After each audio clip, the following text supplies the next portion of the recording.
Well, hello. I'm Alfred Weber, and as has happened before in this COVIDGATE series, it appears as though our guest, our host, Seven of the UK, once again has been blocked by the deep state there. In the deep state in the UK, it's mainly MI5 or MI6 in its broad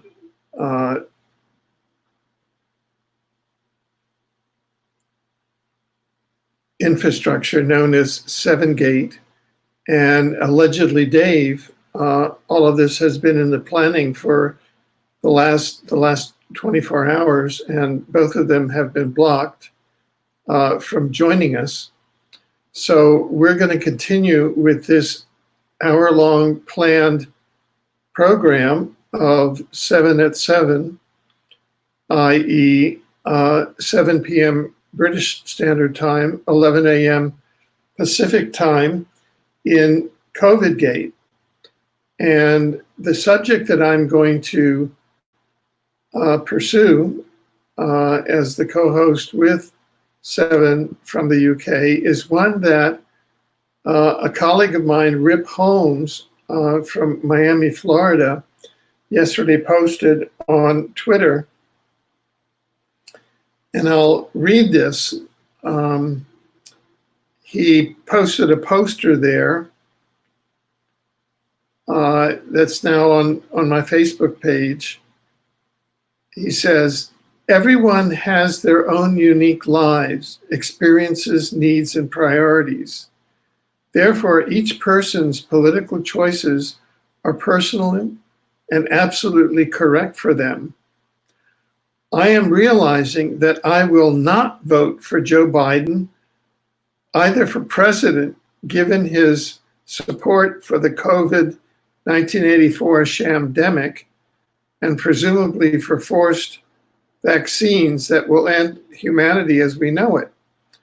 I may vote write-in for Alfred Weber, ufologist for the Jimmy Carter White House, confidant of Laura Eisenhower, fluent in Spanish, and more." And I went on there on Twitter and I saw that and I said, gee, because in October and November of 2019, I had a very, actually, I posted it on November 26th, following a gematria that was done on me and my name for US president, which came out astounding. It was like deity personified in the US presidency, or something like that. We had a brief Alfred 2020. And this is an article. I'm going to read it and then publish it in the main publicmailreport.com of November 25th, 2019. Alfred 2020, block 666 Antichrist, Donald John Trump from our White House. Vote for a living platform for a renewed America and a new earth. By Alfred Weber, November 25th, 2019. And the article continues. I am Alfred Weber, JD Med, a futurist born on May 24th, 1942, at the U.S. Naval Air Station Hospital, Pensacola, Florida, USA. I am campaigning for the office of U.S. President in the November 3rd, 2020 election.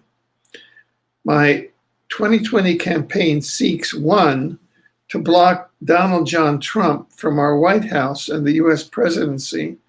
As I have concluded, Trump is the 666 Antichrist predicted by chapter 13 of the book of Revelation and will cause catastrophic harm to America and our earth. please click here to review the detailed reasons for my conclusions. And there I go to a blog post that is entitled Pope Francis versus Donald J. Trump is actually the false prophet. Revelation 19 to 20 verses 666, Antichrist, Revelation 13. We'll come back to that one. This is sort of wheels within wheels. Coming back to here, number 2, as US President, I will implement a living platform for a renewed America and a new earth.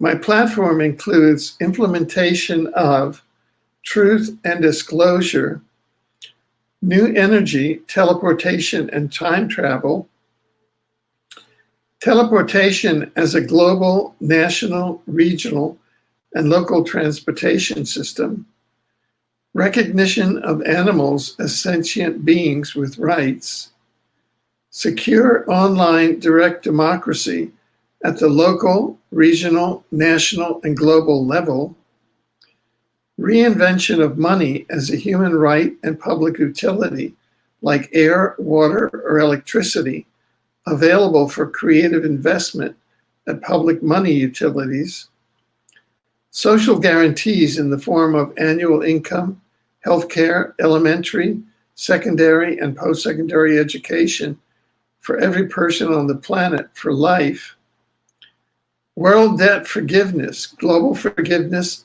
for all public and private debts, a world bankruptcy for a bankrupt system, and an end to the debt fiat money prison system, disenfranchisement of the state power of monarchies and religions worldwide, criminalization of the war industry, criminal prosecution and conviction of war crimes, racketeering organization, and restorative justice for war crimes victims.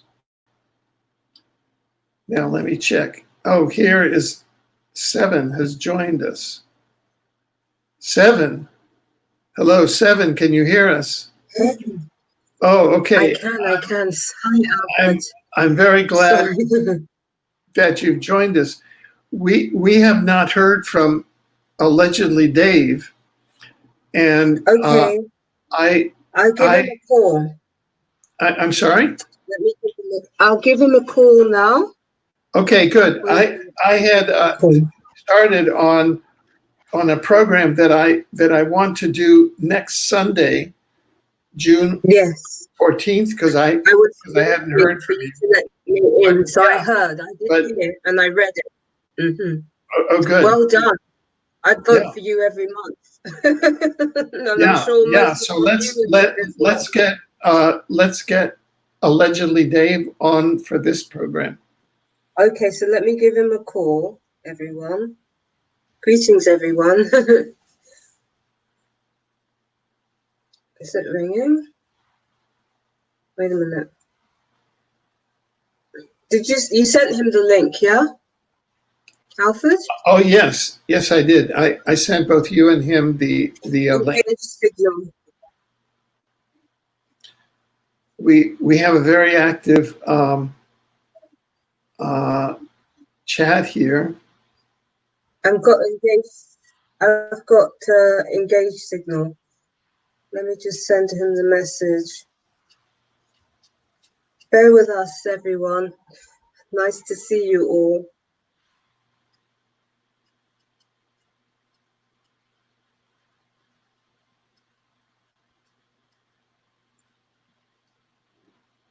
Okay, I've sent him a text message, so we just wait for a response. Okay. I tried to ring him. When I ring him, it's an engaged signal. I'm going to try again. Engaged signal, and it cuts out. All right. Yeah. Well, Alfred, should we recap on the show, or you want to talk about your? Well, no. What inspired you? Why don't we do that one on Sunday, the June 14th, and why don't you, Seven, jump into some of your issues? Would you like to do that? Okay, well, this is a COVIDGATE update. It's a daily update, really, to just bring the issues that are of concern to most people right now. The major fact that we're being lied to is of serious importance. In addition to that, we have all the crimes associated with what we now call COVIDGATE.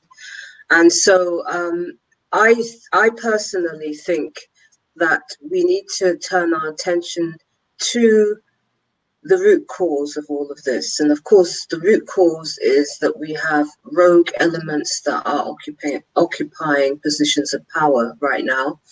And until those rogue elements are removed by the people and replaced by an ethical government, ethical people, I actually don't.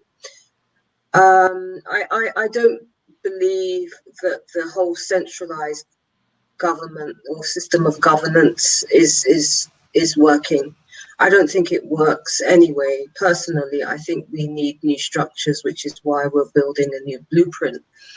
I feel that we should essentially be self-governing. And I think that the system that we need to move towards should be one that is in akin with the golden age of humanity, where we want to be, which is autonomous structures basically where people are governed as communities at a local level rather than having a centralized position of power, because as we know, power corrupts. Absolutely, that's usually the situation. Unfortunately, some people, it goes to their heads. And so the way that I'm looking at this situation is that we have no current governance, because none of it is representative of what the majority of the people want. A lot of it is pushing rhetoric which is racist, abusive. They are non-accountable for crimes against humanity. We know that a lot of the atrocities that we've experienced have been pre-engineered and even rubbed in our face with Operation Mockingbird and such the like. So we need to be moving away from structures that seek to control masses of people.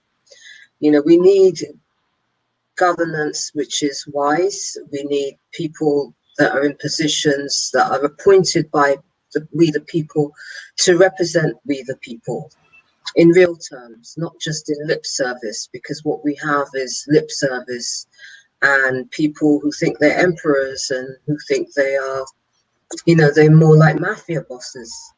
That's what we have. We have mafia bosses, terrorists, slave traders, the descendants of slave traders quite often, more often than not, who generally resonate with that mentality, the idea of having control over lots of other people. And this is an old paradigm that doesn't really serve the majority of us. The majority of us are mature enough to make decisions for ourselves. We don't want to be vaccinated with poisons, don't want to be chipped. I mean, what is this? What is this? This is some sick, twisted people's game. This is what I see. I see people that are bullies, thugs and bullies who have manipulated their way into positions of power, that are controlling the puppets that are in the front, that usually don't have their own mind anyway. And this is what we see is behind the fallout, what we now call COVIDGATE. COVIDGATE is really part and parcel of It's like an amalgamation.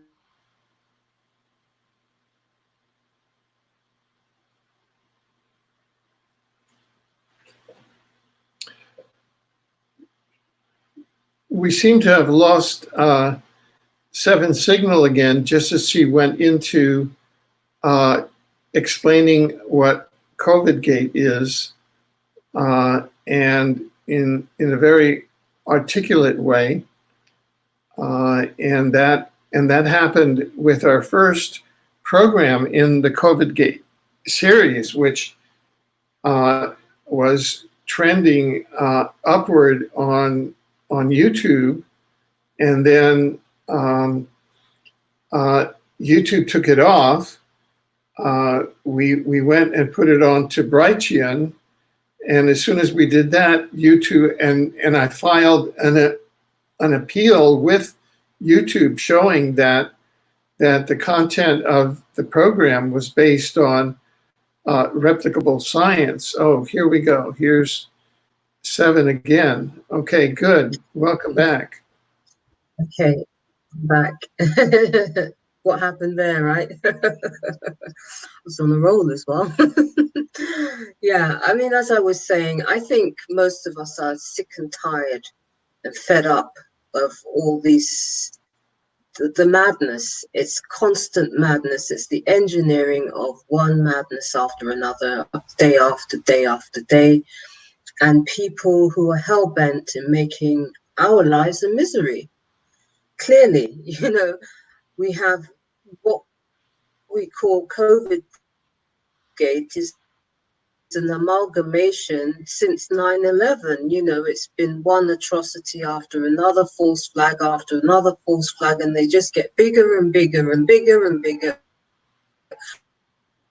And it's snowballed to now what we call who it affects. We have a right of reply.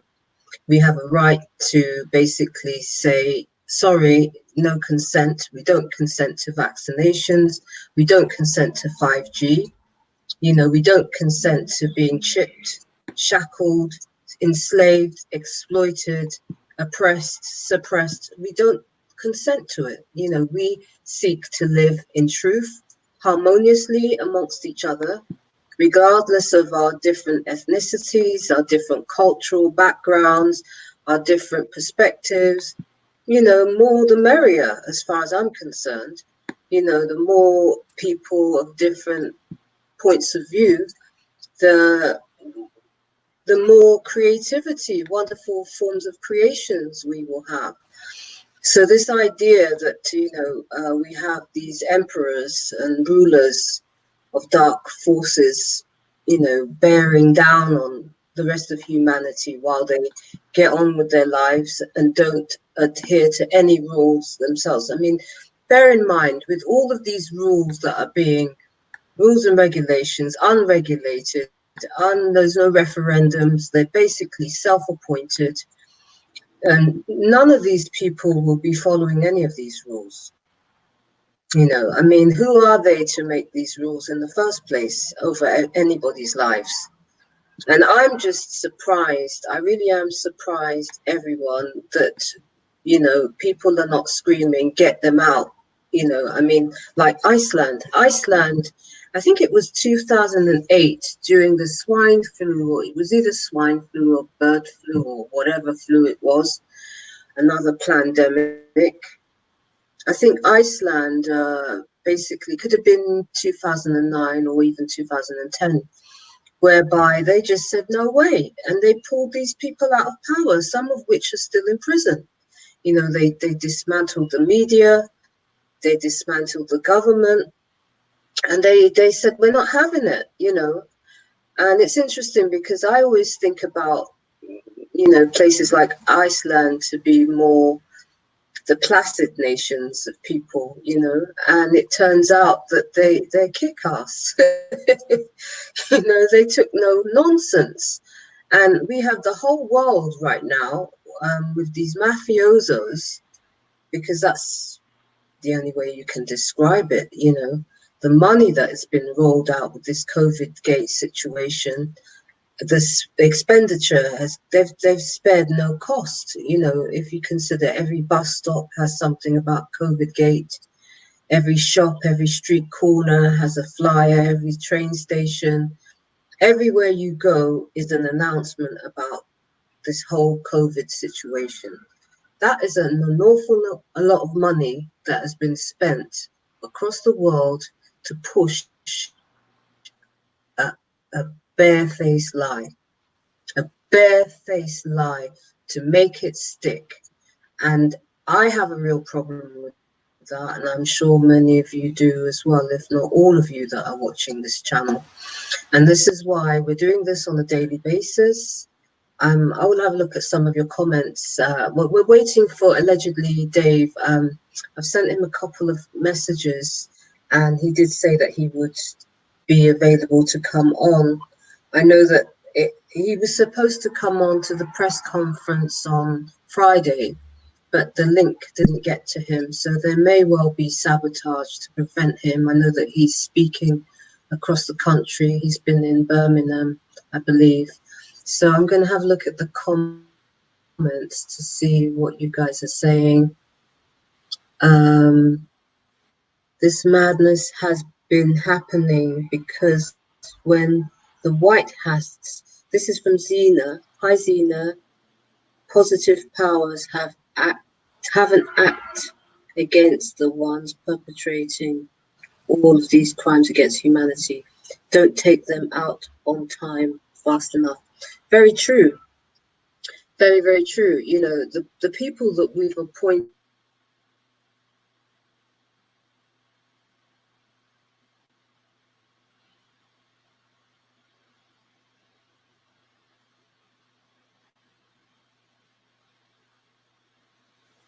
Well, we have, it looks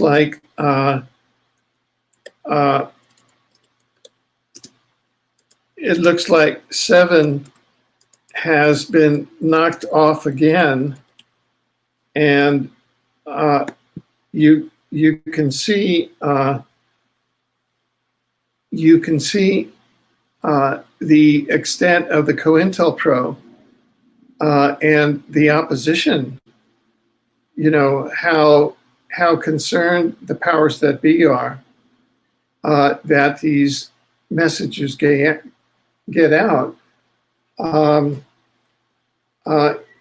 In my mind, it seems to me that what we're having at the top in terms of the struggle between, say, the Democratic and the Trump Republican Party is really just two divisions of the reptilian matrix fighting each other. And what occurred is that starting in 2012, the truth movement, and with the beginning of the ascension, here we go. He said Seven is coming back. Okay, so let's see if he'll start coming back. But Dave, I've spoken to him. I managed to get hold of him. Yeah, okay. Seven, go ahead. Yeah, I was actually reading some of your comments. I just spoke to Dave Alfred, and he's just arrived, and he's been doing some speaking engagements, so he's just got in, so he should be here with us shortly. So I'm going to have a look at. Okay. Okay. Okay. I want to read a couple more. Fancy Fortnite games. A question: who is controlling the UK government? I would say the deep state. I would say Sevengate are part of the deep state. That incorporates Virgin, a number of cartel members that are in the cabal. I would say that's who's controlling the UK government. They are. This is Rose Renoff. They are trying to destroy the American economy on purpose. It has nothing to do with the coronavirus. That's right. There's nothing to do with the coronavirus. We've got a lot of Alfred 2020. So there's a lot of support for you, Alfred. Wonderful.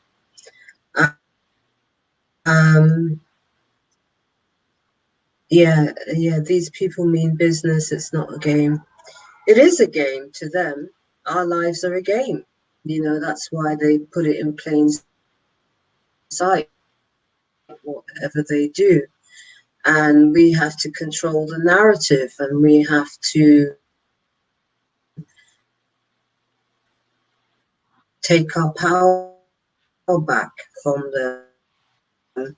And we also have to acknowledge that we currently don't have any government. There isn't against the degree, Alfred. Alfred, can you hear me?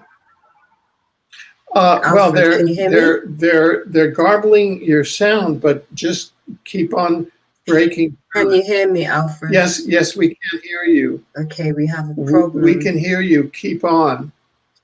Alfred? Yes, we can hear you. We can hear you. Just keep on talking, Seven. Frozen. Yeah, so they're playing with Seven's signal. Have you frozen? In order to block her, you can see that this is an example of the deep state, of the Luciferian matrix, of the reptilian matrix actively blocking human souls that are coming online to get the message across. And so you can see that 7 is being blocked here. So that is, and so you can see what is occurring here. Now, and so there she goes. She's been blocked off again. And thank you. One comment is they're jamming you, but we can hear you. So we're just going to go and continue through the various initiatives that we've started here. The platform that we are bringing forward in 2020, and we're going to be monitoring here at the same time, is a platform of, number one, truth and disclosure. That is a full public disclosure of the presence of intelligent civilizations in Earth's environment, and a global referendum as to whether and on what conditions humanity should enter into relations and space travel, space colonization, space governance with organized universe, intelligent universe, multiverse, and omniverse society.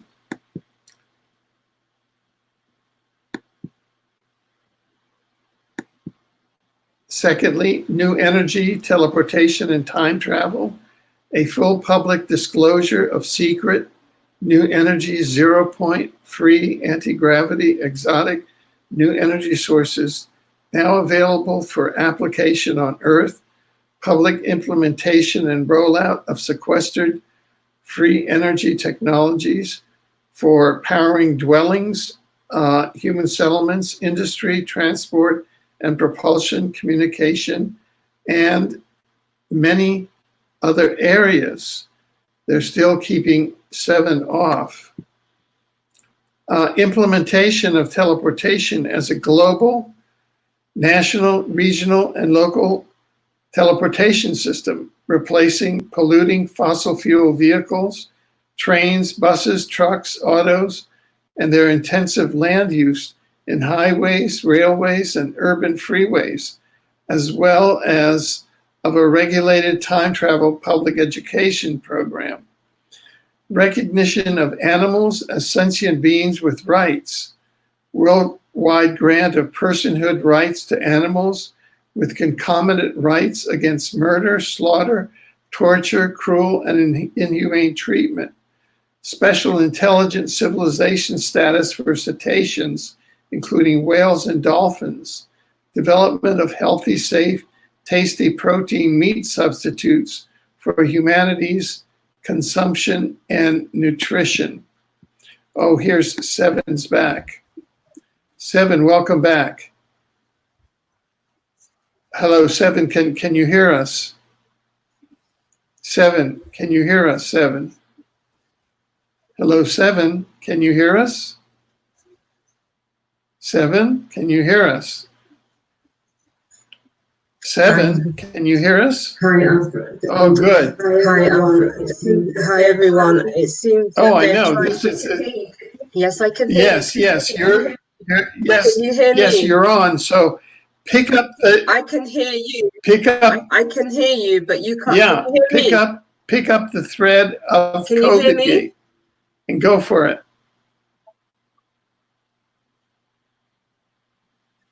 Pick up the thread of COVIDGATE and go for it.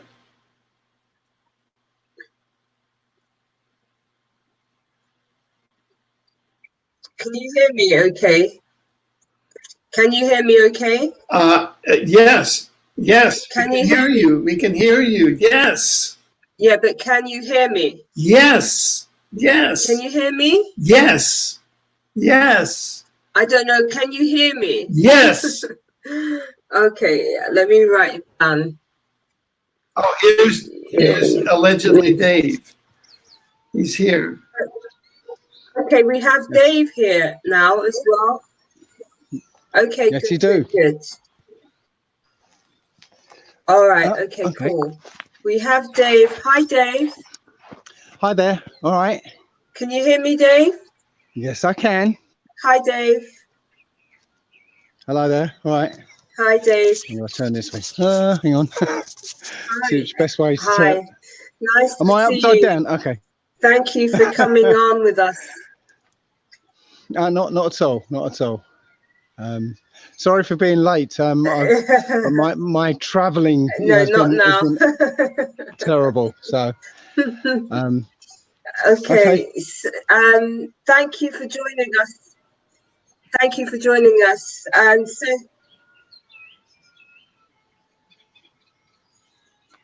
Oh, is everybody frozen? Yeah, we can hear you, Dave. So why don't you go ahead? Okay. Well, if you want to, just for people who don't know you, Dave, to introduce yourself. Okay. I'm known as allegedly Dave. I've been a truth seeker now for about Dave, 16 years. Can you hear me okay? Oh, okay. That's like you can't Can hear you me. hear me okay? Yeah. Yeah. 7, Dave is going forward. Dave is going forward. Okay. Yeah. Kind of all mixed up Can you here, hear me, Dave? Yes, I can.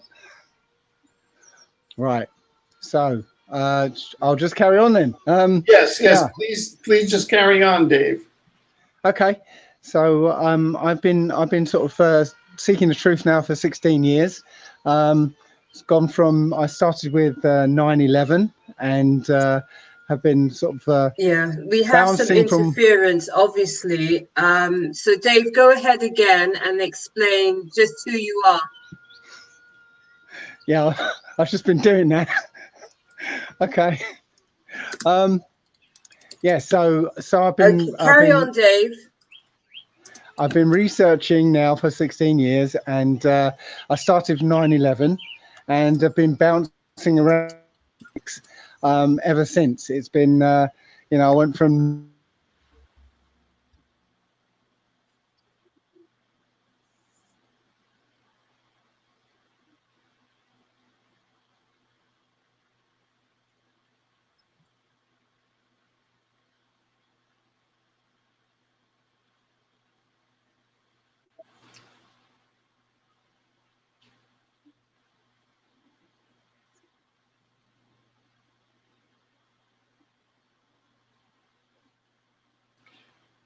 Now, it looks like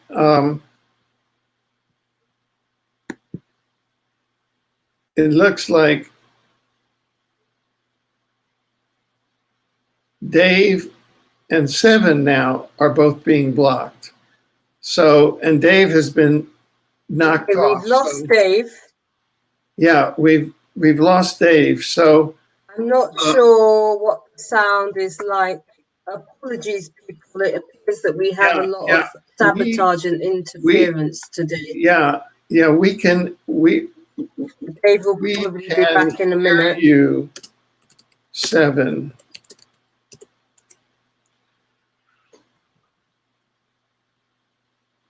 Okay, Seven. Yeah, we have a lot of sabotage.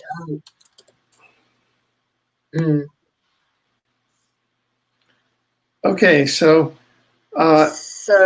Seven, please go forward.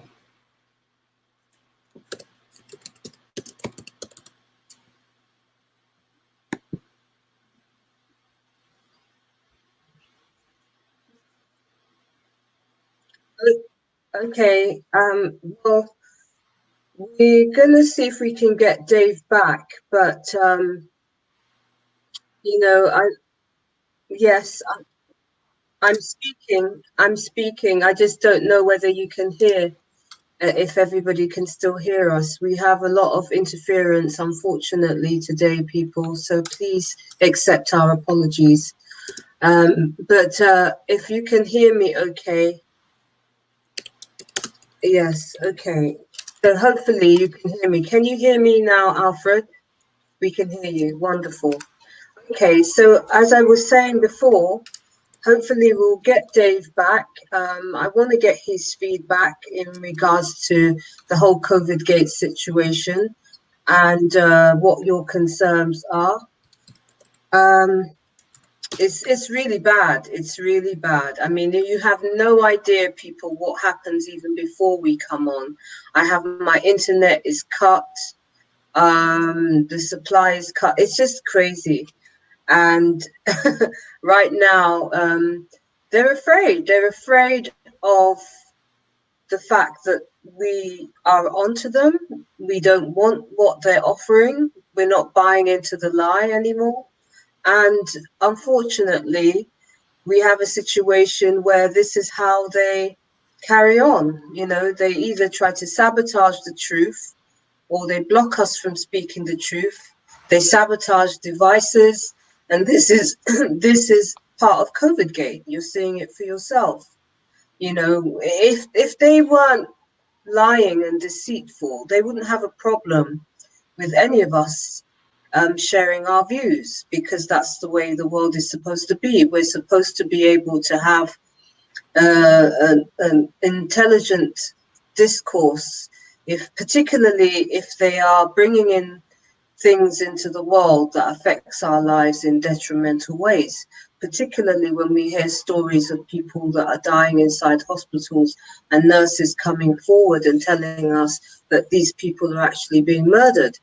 And obviously all the talk about 5G, we have a serious situation. So therefore, we have set up this platform so that we can voice what other people think, what you think, and bring your views forward so that we can get this information out into the public. And so I'm going to look at what else you guys are saying. It's a disgrace. To be honest with you, it's an absolute disgrace. You know, we did a press conference on Friday. It was as soon as it started to pick up momentum and get a lot of views, they took it down. And so every time that we are trying to bring the truth to the people, they don't want it. So we have to ask ourselves what exactly is going on here. Why is it that they want us to only believe lies? They want a world full of deceit, deception, deceit. They want that to be the standard operating behavior for everybody. Everybody lies to everybody, and everybody takes in the lies and swallows it up. We don't want the lies anymore. The only virus I see is lies and deception and abuse of positions of power. That's what I see. What say you, Alfred? Well, what the chat is telling us very clearly is not to use this. What say you, Alfred? Yeah, I know. I'm gonna. Alfred, can you hear me? I'm gonna have to communicate. I'm not via sure chat. whether or not Alfred could hear me. Okay. Can you hear me, Okay. Alfred? 7, you are I'm being not getting any blocked response from hearing Alfred. me. Now, people, can Look at the you chat, please. hear me at home? Can somebody type into the chat so that Yeah. 7, you can hear me? people hear you. People hear you. Okay. 7, do not use CV word again. It triggers the AI block.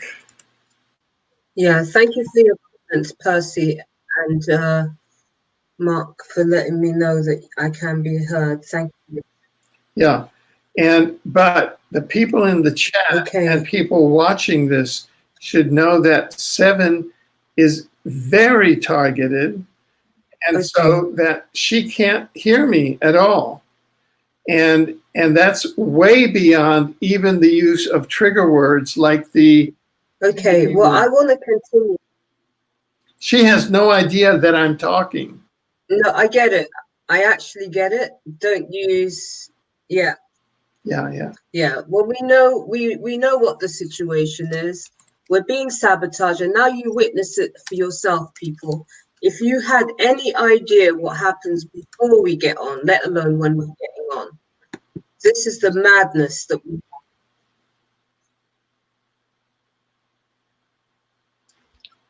Okay, so what I'm typing in the private chat to 7 is look at my lips so that you know I am. I can hear you, Alfred. Oh, I'm you just can? not sure that you can hear me. Oh, of course. I can hear you. Okay. Okay, so Mark is saying go ahead and speak. Thank you, Mark. Well, we want to hopefully get Dave back because he speaks all over the country. He brings something very interesting to the table. I wanted to today, we have Dave back. I wanted to get into, the whole economic situation as well, because we haven't really spoken about that. We've spoken about 5G. Hi, Dave. How are you? Hiya. Give me a second. I'm just going to plug your headphones in somewhere. Okay. So let's get into it. Right. Sorry about that. Let's get into it, Dave.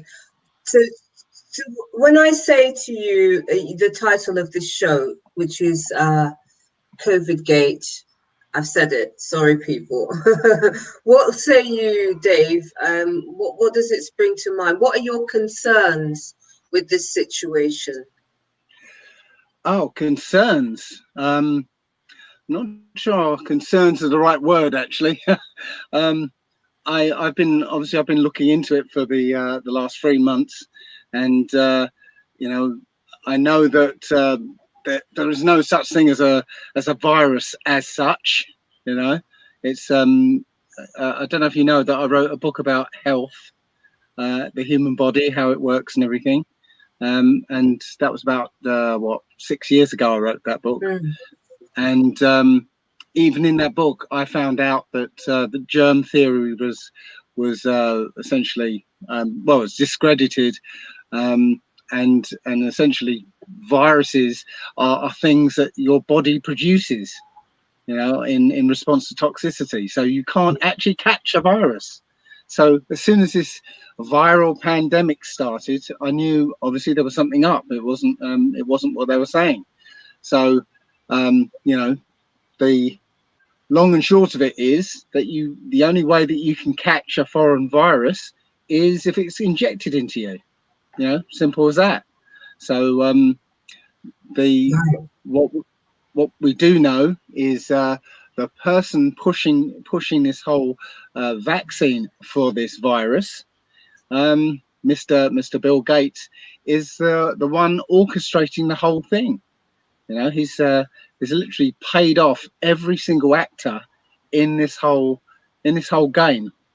Yeah. So in this country, we've got a guy called Chris Whitty, who's up front, you know, up the front there, sort of pushing the government policy. We know that he got $40 million from Bill and Melinda Gates.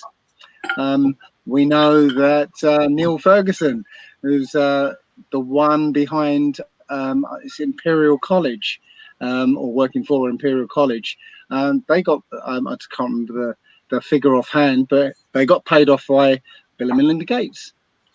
The Gates Foundation are literally behind every corner, under every rock you turn over, there's Bill Gates.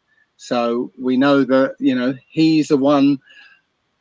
Obviously there's a system behind him, but he's the one up front pushing this. And when you dig into Bill Gates, you find out that his whole story, his whole backstory is fabricated too. You know, it wasn't this fairy tale, you know, computer geek, you know, turned good and you know, making lots of money and you know, by his own skill. It was he was engineered into place, and it looks like he was groomed to play this role right here and right now. You know, his family are eugenicists, and you go back far enough, you find he's part of the Rockefeller family. Well, the global elite that are behind all of this, you know, the usual suspects, you know, the Rockefeller family, and behind them, you know, the Rothschild family that essentially bankroll everybody essentially. But yes, Bill Gates is a distant relative of the Rockefeller family. The Rockefeller family essentially created the medical system that we're using now, which really, to sum it up, is not a medical system. It's a system. It's like a death care system rather than a healthcare system. I don't know. Do you want me to tell you how that system got started? Yes, please share. Okay. Yes, please.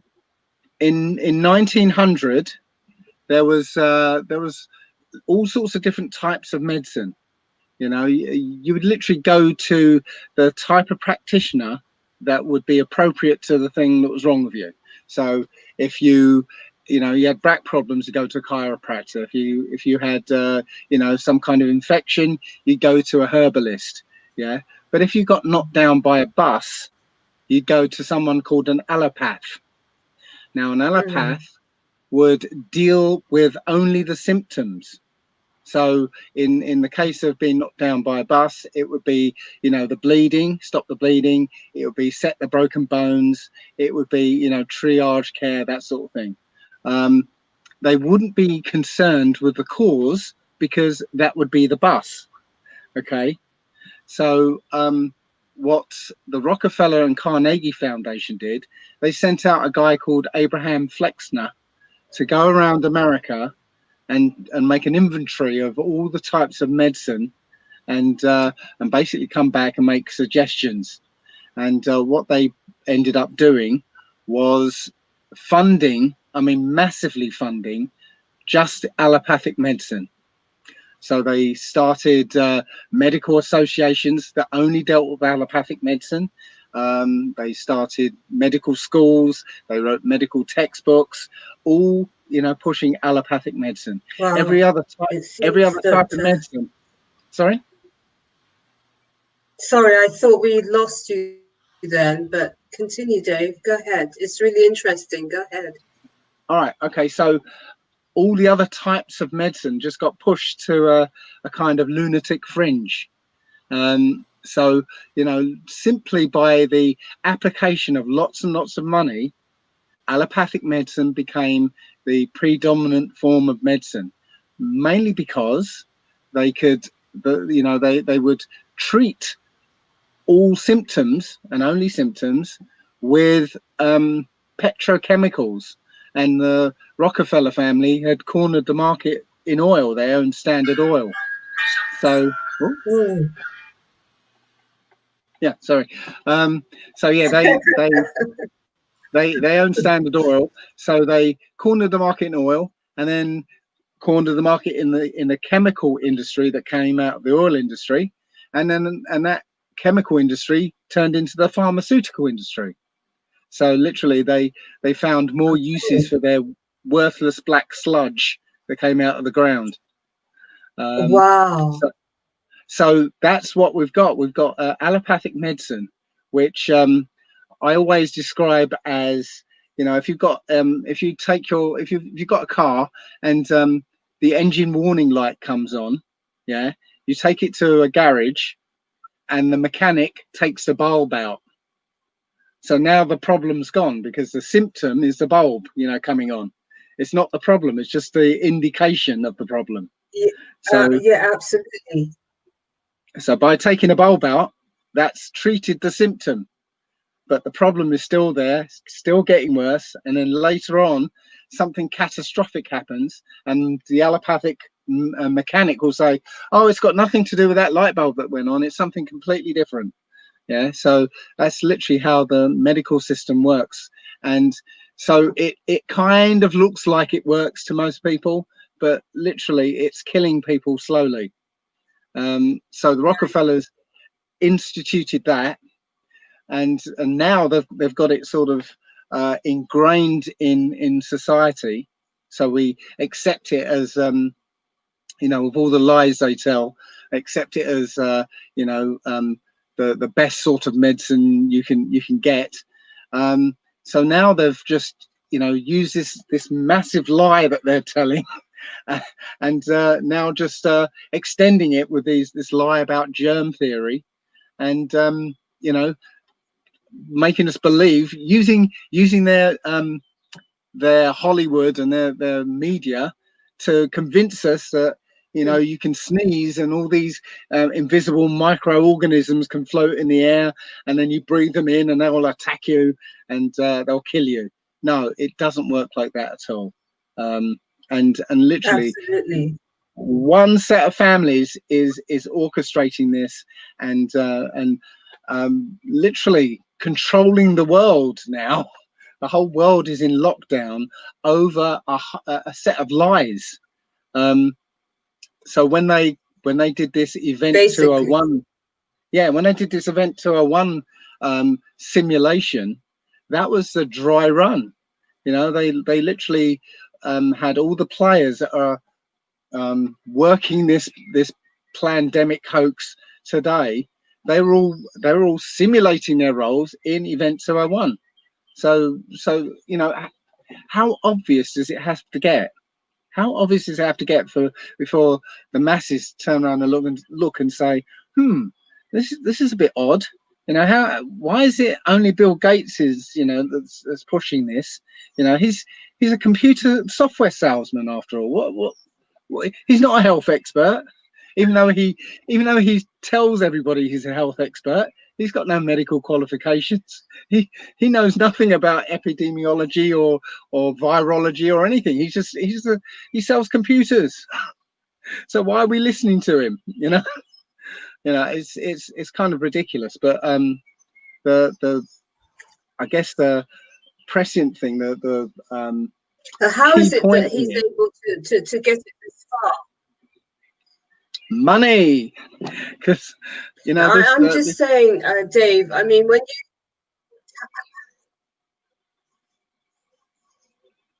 Sorry? Go ahead, Dave. Oh no, I just answered your question. I said it's money. There's a slight you know? delay when you speak. Go Oh, ahead. Okay. okay. Yeah. I mean, yeah, there's a slight delay. Sorry.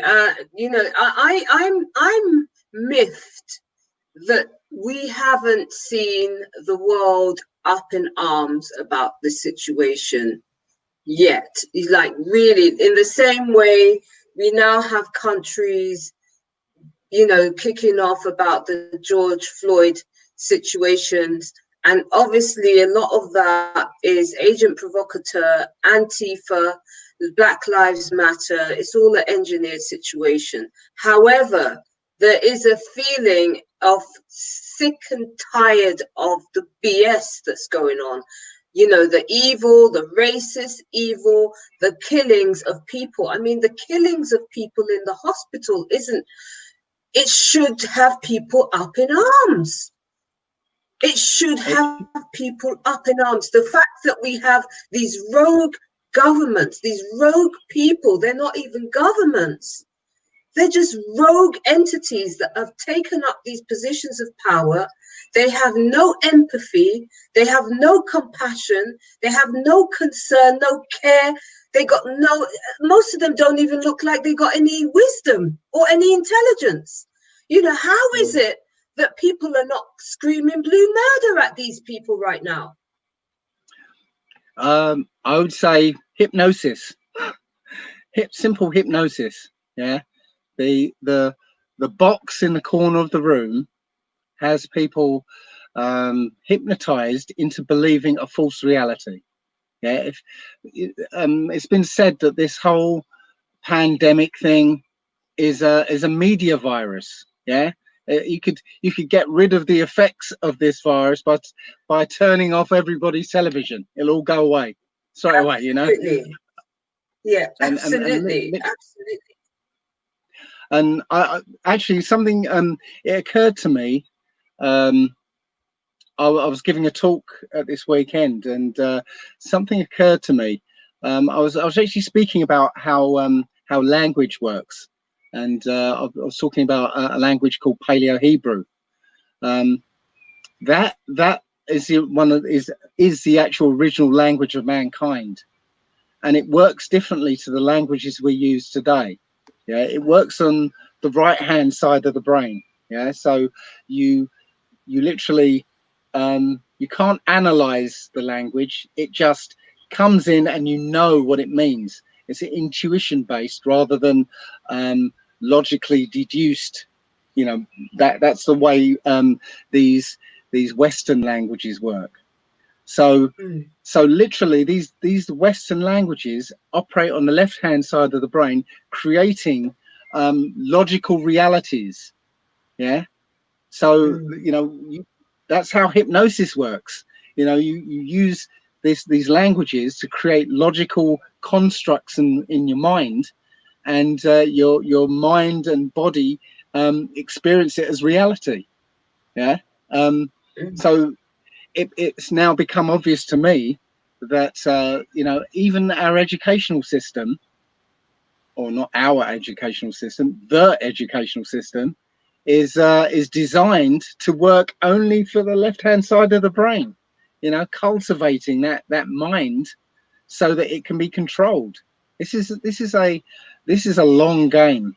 Yes, this has been in the works for thousands of years, not just hundreds. Yeah, for literally thousands of years. So where do Don't know you if see that's a this ramble. going? So Where do I see this going? Okay. Well, as it happens, I'm working on a video, and the concept is that I'm actually going to be accepting the role as the leader of the country. And as accepting this role, you know, I was going to basically lay out the difference between a leader and what we have now, which are parliamentary rulers, you know, parliamentary dictators. and the difference is kind of, maybe not obvious, but there's a graphic that shows the difference. It's like a rock, a large rock with people dragging this rock, and a ruler would be the one sitting on top of the rock pointing the way. Let's go, let's go. Yeah. The leader would be the one in front, the first person pulling the rock, pointing the way. Let's go, let's pull. Yeah. That's the difference between a leader and a ruler. Yeah. And we've got rulers. These rulers will declare war and demand that you send your children out to war. Yeah. While their children stay at home. A real leader would be the one leading the charge. Yeah. And that's what I was basically going to put across. And the reason I want to do this is because there is no way to deal with the system by using the system. Yeah. The only tools we've been given are given to us by the system, and the system is designed so that the system doesn't change. Yeah. So there's no, the system literally has to go completely, be totally dismantled. Yeah? Absolutely. So my view, my alternative would be essentially a benign dictator. Yeah. A benign dictator who has no power over people, but power over organizations and commerce and things like that. And essentially, if I was a leader, my first job would be to arrest and try every single member of parliament, the whole parliament, take them all down. Doesn't matter if they're on the opposition side or not, they're all complicit, all of them. Okay, take them down. Take all the banks, take them out. Take all the media, anyone who works for the media, yeah, anyone who works for the pharmaceutical companies. And it doesn't matter if they work on the front desk, the point is that at some level, that you're working for an evil company. You can see what's going on. You're not doing the right thing, but yet you make the decision to take the paycheck anyway. Yeah. So I'm sorry, it's time to pay the piper. Yeah. You make that decision, right? Now it's time to pay. Right. So So my question is, because you're talking about essentially what Iceland did, and I mentioned that a little bit earlier. Iceland, I don't know if it was 2008 or 2009, but they literally, during the swine flu, bird flu fiasco, they went in and they ripped the whole thing to shreds and said, we're starting again. They removed the members of the government. I don't know if it was both sides, but they had a rogue government. They had a rogue media, rogue bankers, and they literally got rid of all of them. So the hypothesis that you're putting forward is not so unrealistic. This is something that we've seen done in Iceland. What is stopping us from doing that right now? Right now, it's public opinion, because the mass of public opinion is, what the television tells them. So the cure for that is allowing them to see the alternative, allowing them to see what these people are actually doing, because the mass of the people out there, I call them muggles, the mass of the muggles out there are hypnotized into this Disneyland version of reality, which is what the television is putting out, and they're kept, they're kept in fear, and and whenever anyone's in fear, they're easily controlled. They'll do whatever somebody who say, I know what to do, will say. If they say that, if I know what to do, and they'll follow them like sheep. Yeah. So have you seen the UK? Was it the UK Lawful Rebellion video, which is they're using part of the Magna Carta. Is it Article 61? Yep. Article 61 of the Magna Carta, which basically states that, you know, when you have tyranny, you have the right to lawful rebellion, basically. Mm-hmm. And what say you about that? Because on the 24th of May, apparently there is a video of them handing over the document for sedition and treason. How credible do you think? Do you know anything about that? And what's the likelihood that any of that has got weight? Well, you know, technically it has got weight, and in actual fact, the barons, and you have to know a bit about the document. The barons actually got together in 2001 and essentially instigated lawful rebellion back then.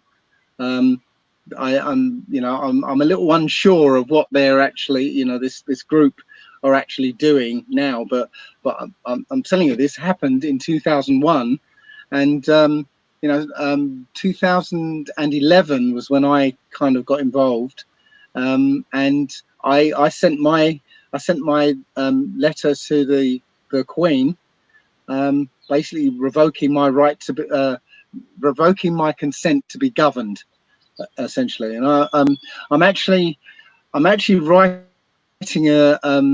a version of that same notice as an alternative to these ineffectual petitions. Yeah, and nobody in the government looks at these petitions, but what would be even more powerful than a petition is thousands and thousands of people revoking their consent to be governed. You know, that's right. The government, the monarchy, they all rule by our consent. You know, we're the power. We give them our power to essentially rule over us. Actually, in the as far as government's concerned, we don't give them the power to rule over us. We give them, the power to serve us, essentially, because they're our servants. But we give them all the power. So when we revoke that power, then they don't have any. So exactly. So I don't know what this group is doing. I think they're just highlighting, bringing back into remembrance, as it were, the Magna Carta. But lawful rebellion has already been declared because the barons met in 2001. Okay, well, as did you see the video that I'm referring to? And they said that they were taking the government on, effectively going to take over the government for sedition and treason towards the people. And apparently on the 22nd of June is when this is supposed to culminate with. Yes, I did what? Oh, it is. Sorry. That's okay. Sorry about that. Yes, I did. I did watch the video. Again, I was a little confused because, as I said, I know that lawful rebellion has already been declared. But this is the thing: if you declare yourself in lawful rebellion, it means essentially that you don't have to. You can rebel lawfully. That means you don't have to abide by these acts and statutes. And if you're hauled up in front of a judge, technically you can say, I am in lawful rebellion. I've lodged my protest and to the Queen and stuff. I'm in lawful rebellion. Yeah, and there should be nothing they can do about it. But we are sort of under a criminal government. They're literally they're criminals. So they have no regard for the law.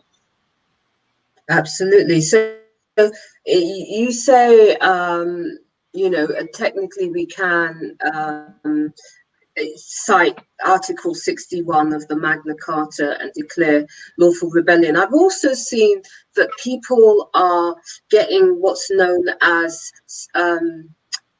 they're from the common law court, and they are the cards that so that you take over your straw man. Have you seen those cards? What they're called? CL. Oh, I'll have to look it up. Let me just look it up what it is. But I know that some people have actually got their own one now, and you can actually apply for your straw man and actually take control of your straw man. So what do you make of all this stuff about the monarchy and the Queen not being, well, the lady that's in Windsor usually? You know, there's a lot of stuff going on about that. What say you about all of this? Are you referring to a chap called Greg Hallett, who's claiming to be the king? Right. Yeah. What do you make of all of that? Just Well, so that so that people know what we're talking about. There is somebody called Greg Hallett is Hallett, and he basically says he's from the line of Anne Boleyn. Am I correct? He's the descendant of one of the genuine monarchs, and that the Queen, the woman in Windsor, Elizabeth, is illegitimate to the crown. And basically, we know that well, there's been lots of information that they've vacated the building. So I just wanted to get your take on, since we're talking about lawful rebellion and the whole country is now rogue. I would say worldwide we are rogue. We've got one or two countries like Italy who it appears are also flagging up the fact that, you know, this whole situation has been a hoax from start to finish. Or not, I won't use the word hoax as Alfred rightly, because people are genuinely being murdered. You know, the whole thing is manufactured, and it is a mass extinction program. It is a mass genocidal program. There's no doubt about that. None of it is natural in any capacity. So I wanted to get your feedback and just find out what you feel about the fact that there is nobody there. They're saying that there's a new King of England, etc., etc. I wanted to get your feedback on that. Well, I didn't know about Anne Boleyn being mentioned, because I literally went on his YouTube channel and watched one of his videos, and he from what I understood, I might have got this wrong, that he said he descends from Queen Victoria, and you know, his line is the legitimate one, and you know, Elizabeth's one isn't. But the point I made on his channel, I actually posted a message on his channel 6 times, and it got deleted 6 times. And I basically wrote back saying, you know, why are you so afraid of the truth? Is this, you know, this the sort of king you are, you know?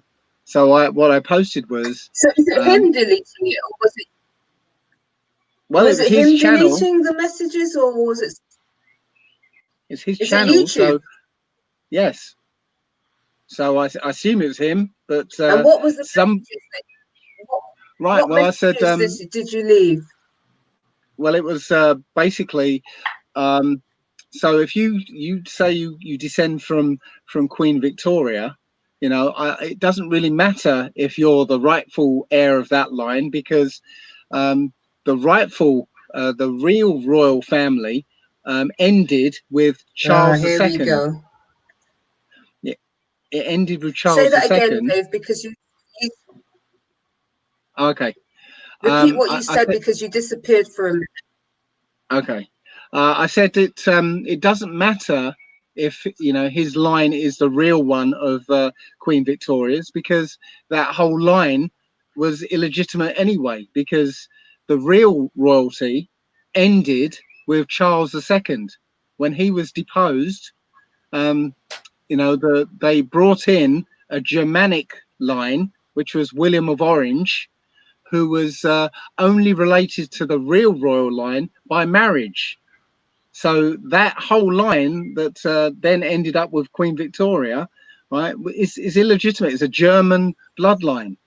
And so it doesn't matter if he's the rightful heir of that bloodline. It's all illegitimate. You know, it's all you know, a Germanic bloodline that doesn't belong on the throne. You know, Elizabeth, Saxe-Coburg, Gotha, Battenberg, yeah, isn't the true royalty either. So who would be in your opinion? Well, I imagine that somewhere there's somebody of the Stuarts line who is still out there somewhere, probably doesn't know that he's of that royal bloodline. Right, interesting, very interesting. Just so that I can let you know what I was talking about earlier, it's called a common law court. I think it's a sovereignty card, and you apply to the common law courts, and you could, I think it's something like £20 or $20 if you're in the US, and you can actually get back your sovereign and get control of your straw man. And it's a yellow card. I mean, I've got a friend on it, so I don't want to show his particular card. I was hoping that I could find a blank version, but you can go on to the common law court. Because I think really the whole climate right now is, you know, moving in the direction of taking away our power from what I call thugs, thieves, and terrorists. You know, we've all had enough. You know, they've milked it for all that it's worth. They've brought enough misery and suffering to the rest of us. And we want to be able to live our lives from here on in peace. And in order to get that move forward, I think it's important for us to flag up the fact that this is a criminal enterprise. The whole COVID situation is criminal. And I think we need to be all flagging up the fact that it is criminal in order first of all, for them to stop fanning it and pushing it and ramming it down. You know, with every day is another law. We've got dogs. Have you heard about the dogs training tracker dogs, Dave? They're training tracker dogs. We've got tracker apps. The latest is that they're saying that in the UK, if you don't wear a mask or a muzzle, you know, you can't get on the transport, or you can't. I mean, these are bullies. These are bullies. Yeah. These are not people that are concerned about anybody's health. These are concerned about actually telling people what to do and forcing people to do as they say. That's what I see. What say you, Dave? I think it's more to keep people frightened. Yeah, it's you know, obviously the masks don't do anything. Yeah, you know, even if viruses were airborne, yeah, they're so tiny, right? It's like a mosquito to a chain link fence. Yeah, the mask will not do anything against something of virus scale, not even at bacterial scale. Yeah, it's simply for the fear factor that you look around and you see people with masks on, yeah, all over everywhere. Yeah, just like the fear factor of going into, you know, the center of London and seeing nobody there. Yeah, nobody on the street. That is terrifying. Yeah, it's telling people that there's something to be scared of, and the point is they want to keep the fear going, so that you know, people are ready to take the vaccine when it comes out. The only problem is this whole COVID-19 narrative is falling apart, and people aren't buying it anymore. More and more, and people are kind of you know, getting fed up with the whole idea, and losing the fear of it. You know, so I think it's backfiring. I think the timing of their false flag George Floyd event was a little off, really, because, you know, the protests basically destroyed the whole COVID-19 thing. You know, you've got hundreds of thousands of people marching in the streets. The police are not doing anything about that. They're just protecting the buildings and stuff. That means, that means the whole idea is gone. You know, they can't enforce social distancing and all that if they've now accepted hundreds of thousands of people marching. Yeah, it's kind of ridiculous now. Absolutely. So, yeah, absolutely.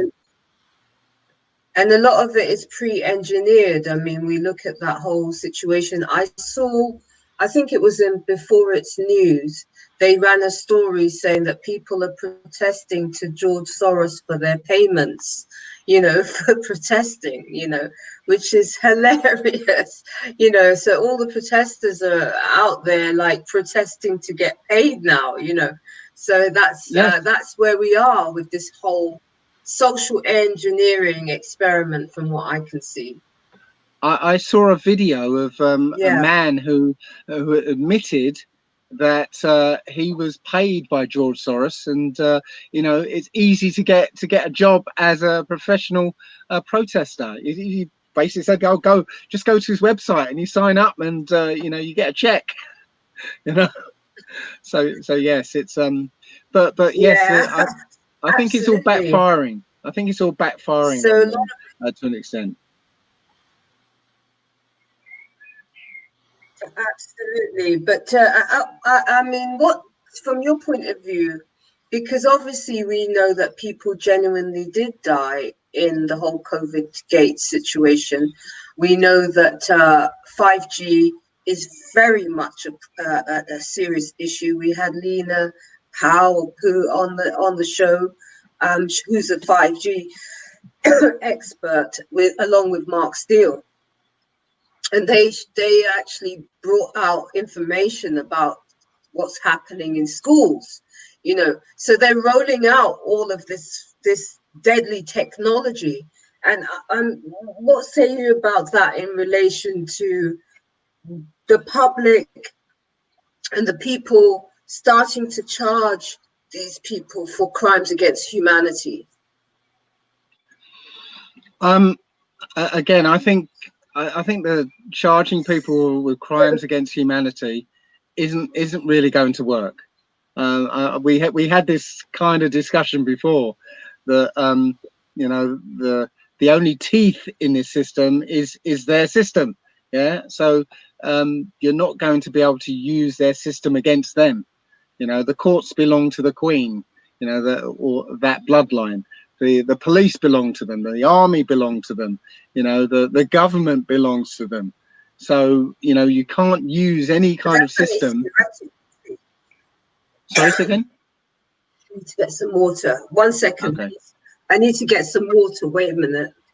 I'll be back in a second. Right. Okay. But I was just saying that you can't use the system against itself, because it's not designed for that. It's designed to keep itself exactly the same as always. Keep the status quo. So you said something before. Yeah, but it's imploding, David. Yes, but you know, I say you can't use the system to charge these people with you know, crimes against humanity, because they'll just simply not get charged. It just won't happen. They won't. Okay, you might charge them, but they won't get punished because the system works for them. So I think the power is in getting the people to realize what's going on and having them turn away from these people. And you know, once there's a majority of people that know what's going on, right, that's when they get very scared. Right, that's when you know, our power comes into play. When, as I said, as benign dictator, if I call on the people to okay, we want to take these characters. My solution is put them all on the Isle of Wight. You know, clear the Isle of Wight, place all these elites and the bankers and all these people who want to do all this stuff to us, put them on the Isle of Wight, blanket it in 5G, and have all the CCTV cameras around them so we can watch every move they make. Give them all the vaccines that they had in store for us, right? Basically just turn everything that they're planning for us on them, keep them on that island, and that's it. You know, I'm not saying we kill them or anything. We just put them on the island, off you go. If you try and leave the island, well, you know, we've got CCTV and we've got AI that's tracking you every moment, so you know, we'll know if you try and leave. But you say that the system is their system, but Iceland managed to get rid of their corrupt government and their corrupt media and their corrupt bankers. So why is it that you don't think that we have the power to do it? Let's say everybody's awakened, everybody recognizes that this is a huge injustice that has taken place. As a mammoth crime against humanity, and everybody's right, you know, we need something done about this because this went too far. You know, what say that we can, I think Alfred wants to come in here, what say that we can respond to in the same way Iceland then? Alfred, go ahead. Yeah, 7. Well, there was a very specific reason why Iceland. Alfred. Yeah, you can hear me, right? There was a very specific. Can you hear me? Can you hear us? Let me send Alfred a message because Yes, he's indicating like he can. No, he can. Just wait. Yeah. 7 is they have it fixed so that 7 can't hear me. There's a very specific reason why Iceland was able to do this. And as you know, Iceland is a matrilineal society. Everybody is somebody's daughter. It's not Johann's son, it's Johann's daughter. So the women overthrew the government. And it's a society that's run by women now, which is how society was. I can hear you. I can hear you. Yeah. So, which is how society was originally.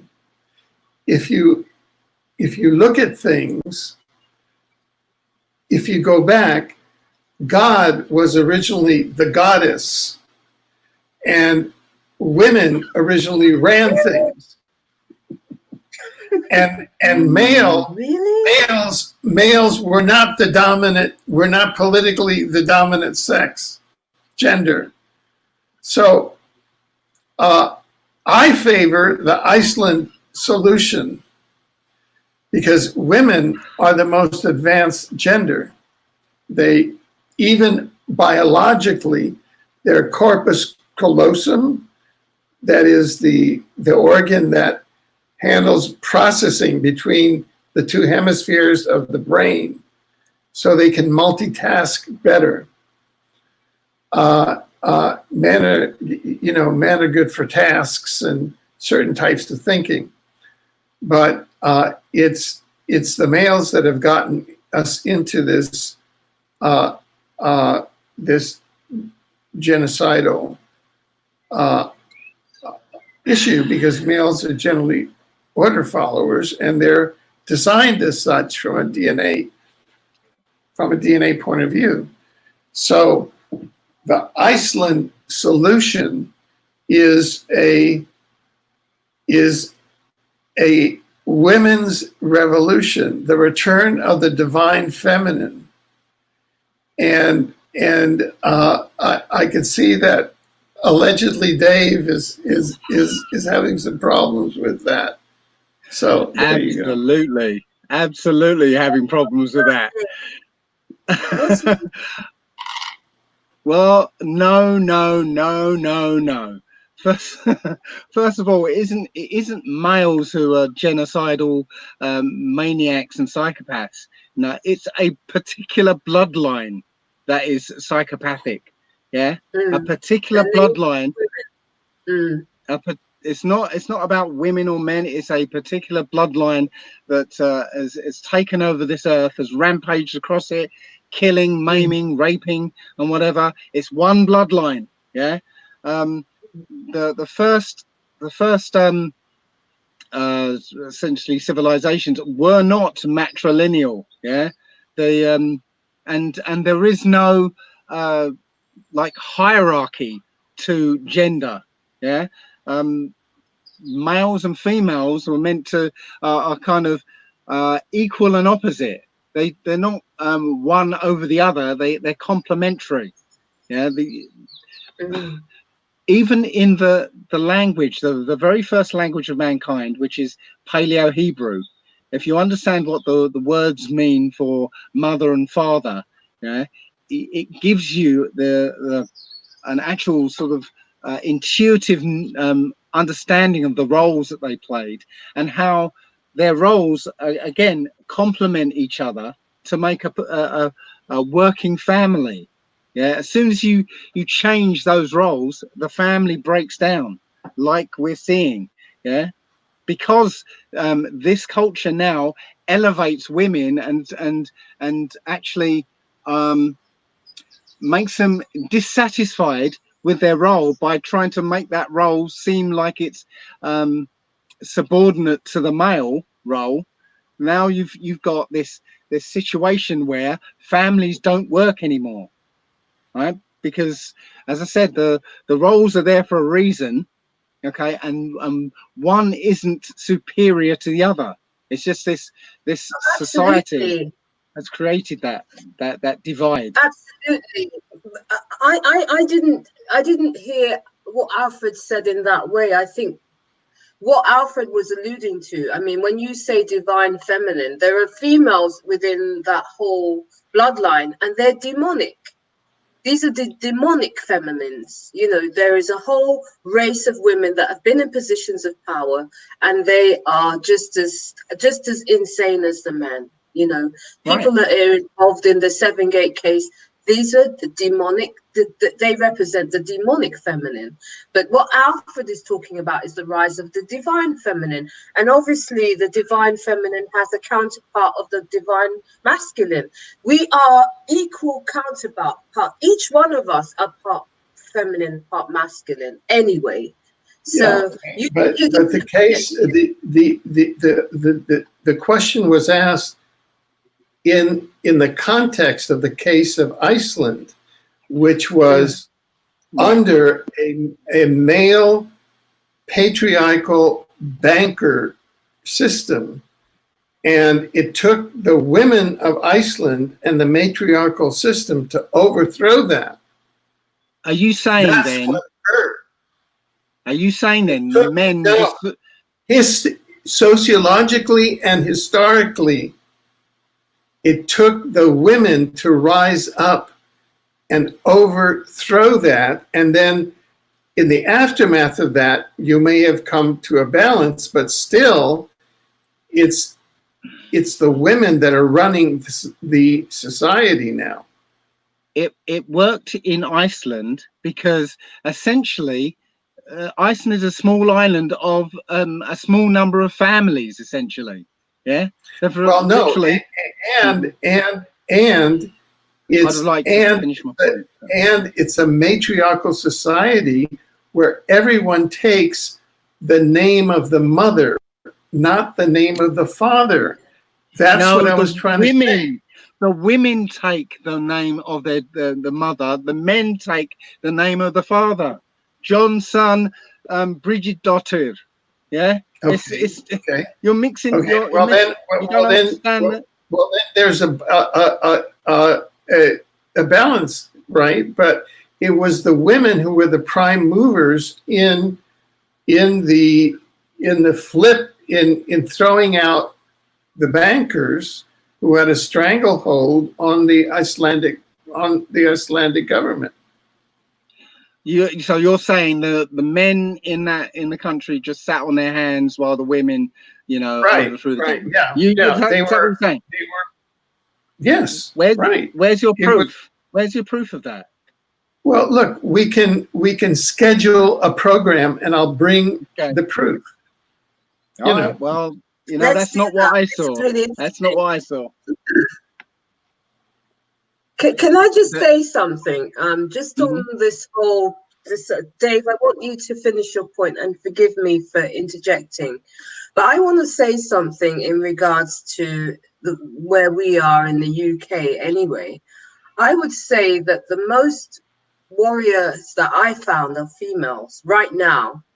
You know, there is you obviously and Alfred, but in terms of what I see, there is a lot of fearless women that have come forward in this battle right now.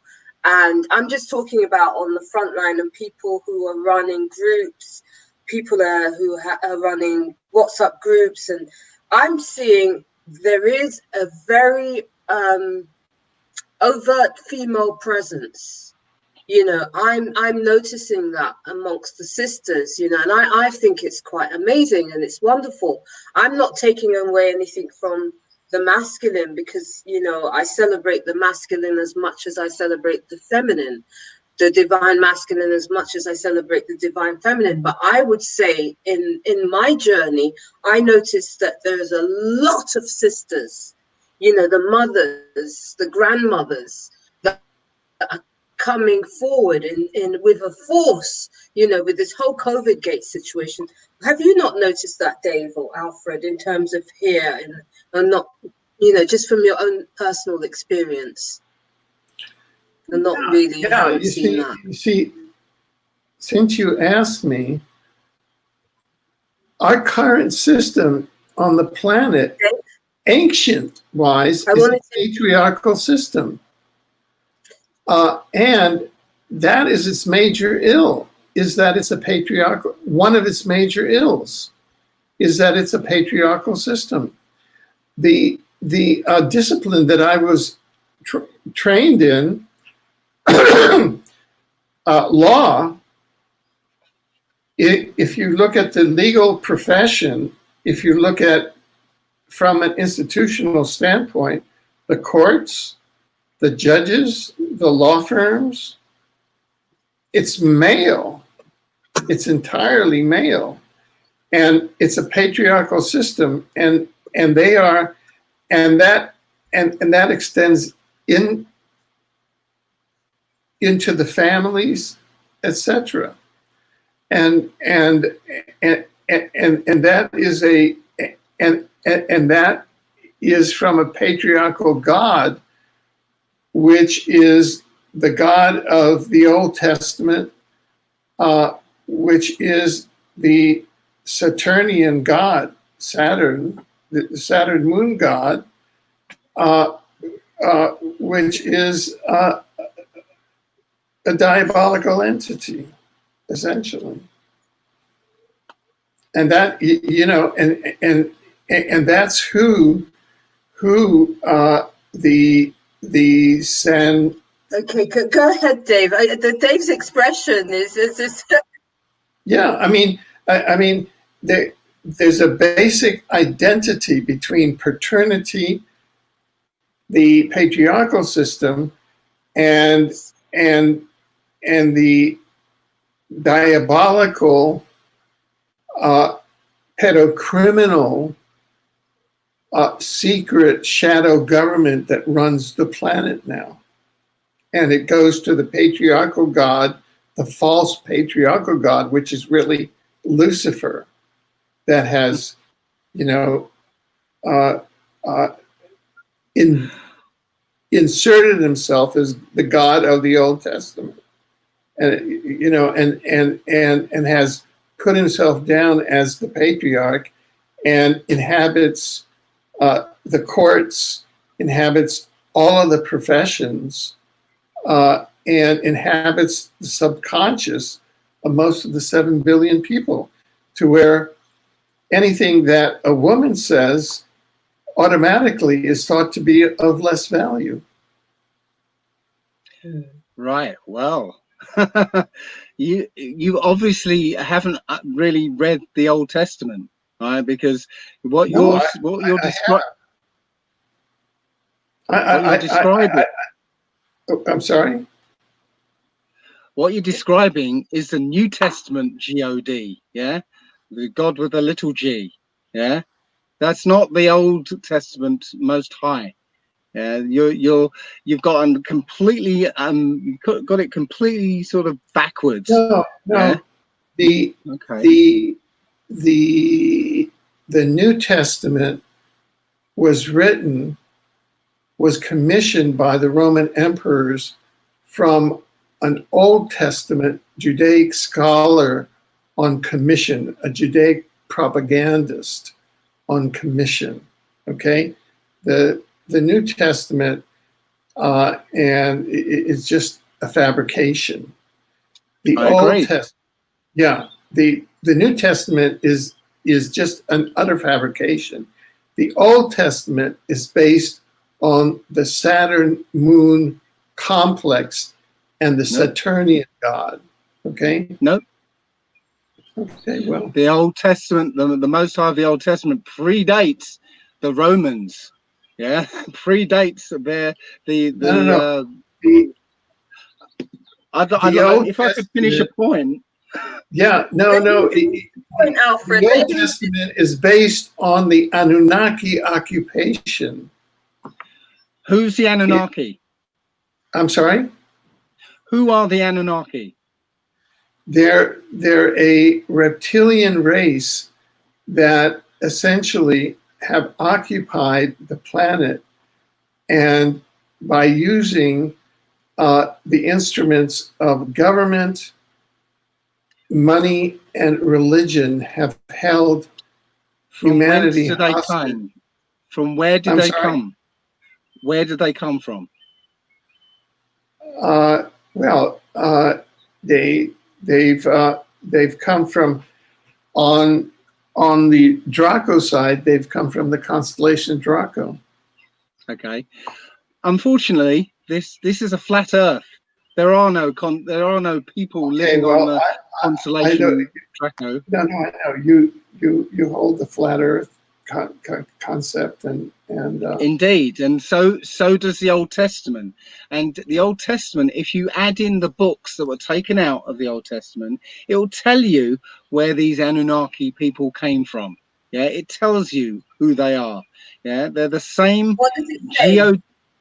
Sorry. From what you're saying, how does where do they come from then? From your understanding. Okay, well, in the Old Testament itself, there's like one line or one or two verses that mention it. It tells of angels that came down and had sex with women and created a hybrid race. Yeah, this race was were called the Nephilim, and right now that bloodline is the bloodline that's on in charge right now. Okay, you literally put the books of the Old Testament together with the books that were taken out of it, Enoch, Jubilees, Jasher, and the Apocrypha. It tells the entire story, not only the story that's the past. It tells the present and the future. And seriously, I was an atheist for 40 years until I started researching the Old Testament, and literally it describes the world today, not just airy fairy concepts of the world today, but the physical structure of the world today. It describes it uses a colorful language, of course, but if you understand that language, it's right on point. It tells of a bloodline that's represented by the eagle, yeah, and says that this eagle overspreads the earth, and it's a three-headed eagle. And right now, the eagle bloodline has three places on earth that is controlling the entire earth. We all know what those three places are. Yeah, the Vatican, I assume center of London and Washington. Yeah, so we right. Yeah. Three-headed eagle, and it tells that the largest head, yeah, the biggest head, which would be the military head, the Washington DC, it tells that head is going to disappear suddenly without a fight, and this is what we're waiting for at the moment. We're waiting for the fall of Babylon, yeah, and it literally describes what's going to happen, right? So I'm sorry, Alfred, you're obviously looking at just the Old Testament and using you put some pagan interpretation on it, but it doesn't say what you think it says. Well, we have different interpretations. So coming back, I'm not interpreting it. Yeah, the language that the Old Testament was written in, Paleo Hebrew, is a language that can't be interpreted. It's not. It can't be. Each word means exactly what it says. It can't be interpreted one way or the other. Yeah, it's a very concrete language, and when you apply those words, it tells you the story outright.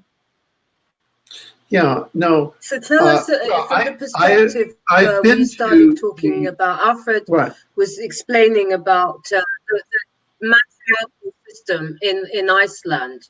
Sorry, Alfred. Sorry. Did you want to say something? No, I mean, I've been to Adam's Calendar in South Africa, which is allegedly the place that the Anunnaki landed, and I've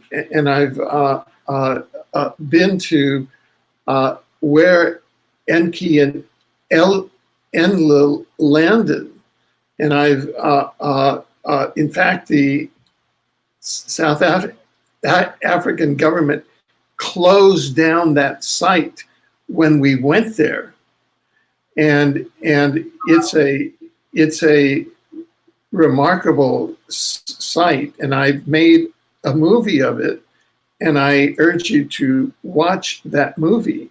And they came here originally to turn this planet into a gold mine, and to mine gold for their planet because they required gold because they had lost their atmosphere.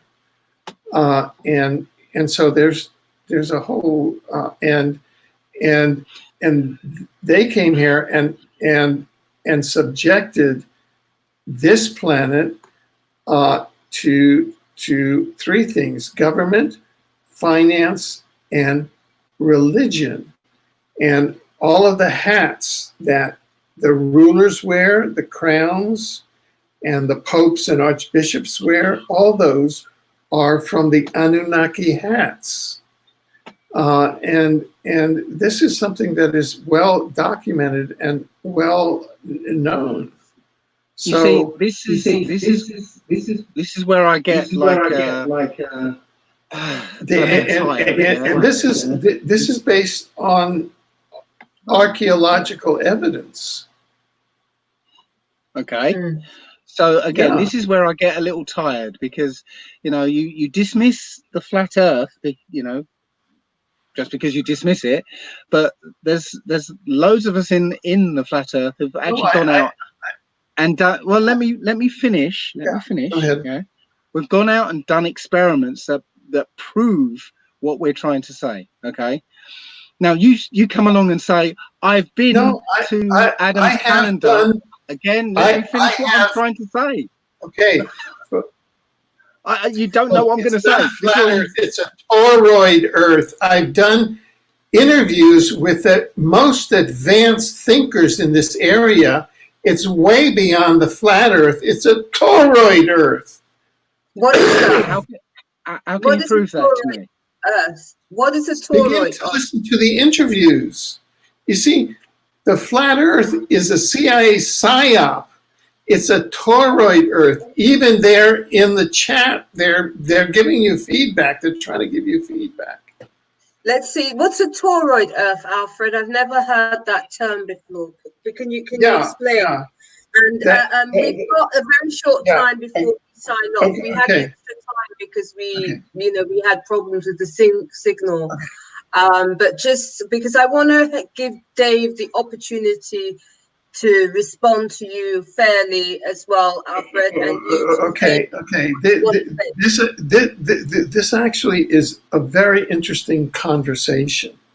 The context is this: there's a very interesting entity and woman who lives in the United States whose name is Elizabeth Windsor Craig, and she is the daughter of King Edward VIII, who was forced into abdication in 1936 in order, through a conspiracy by the Satanists, Archbishop of Canterbury, and the man who would become King George VI, so that they could have a false flag Second World War, because King Edward VIII was not a Satanist. He was a being of light. And his daughter was sent to the United States. And she is quite the intellect. And I represented her claim to the British throne at the Parliament and at the Privy Council.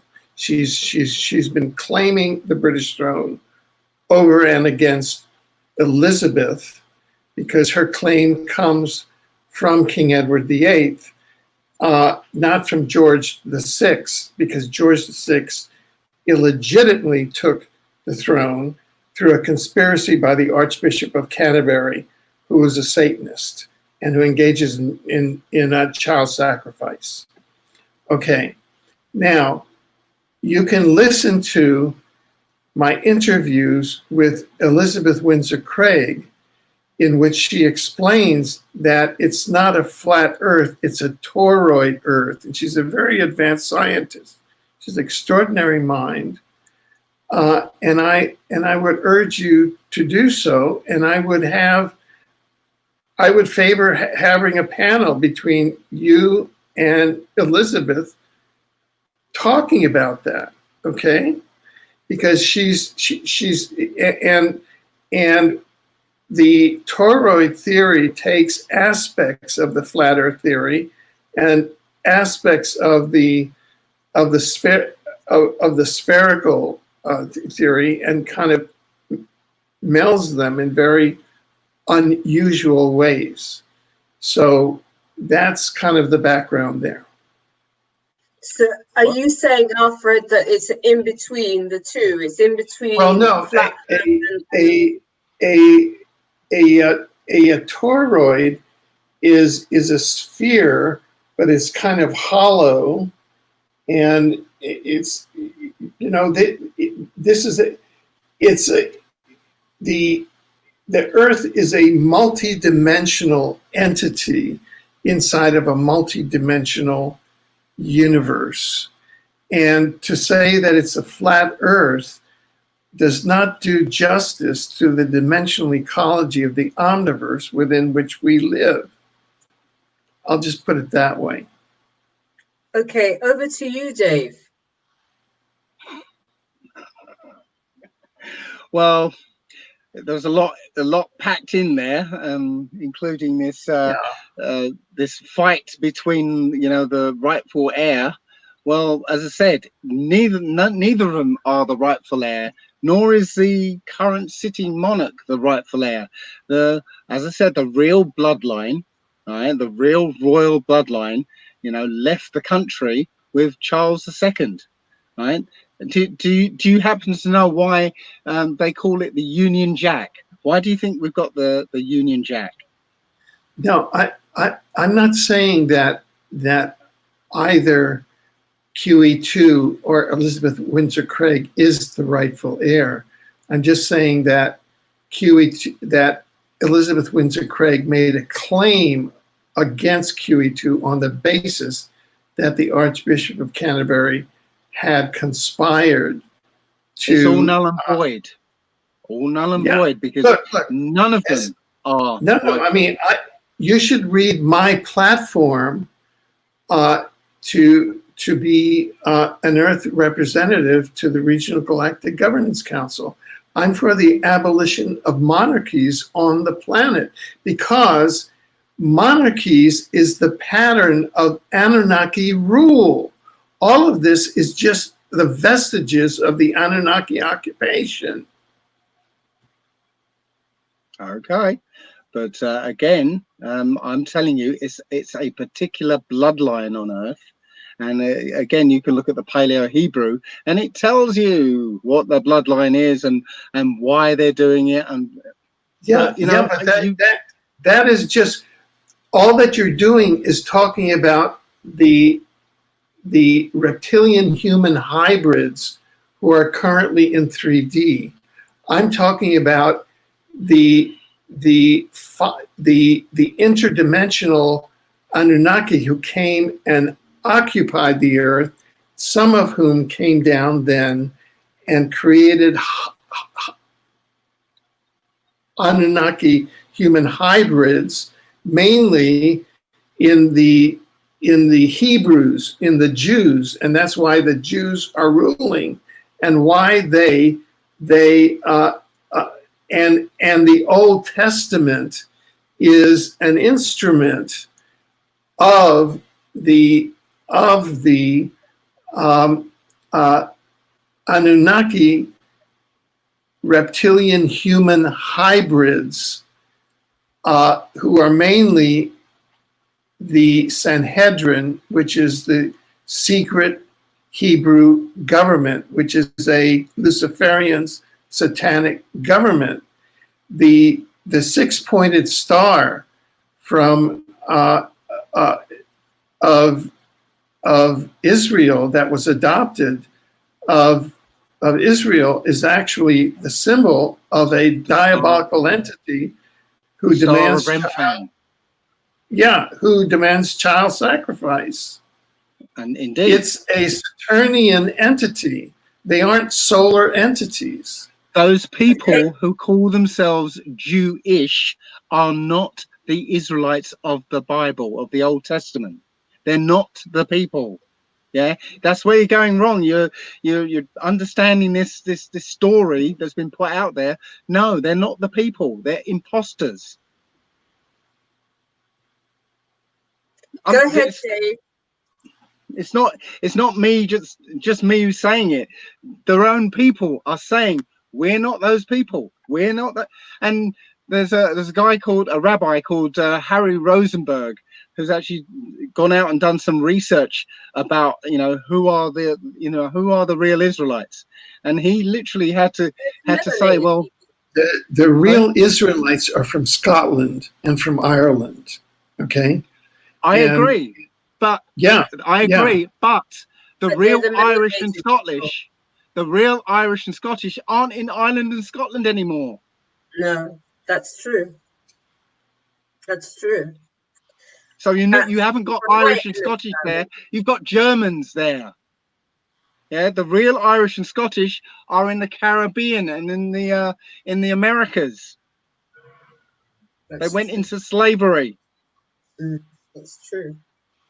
So Dave, can we come back to the point that you were in a disagreement regarding the divine feminine, and we were talking about Iceland, the model of Iceland, and Alfred informed us that actually it was the divine feminines out there, the female warriors that went in and cleaned the situation up.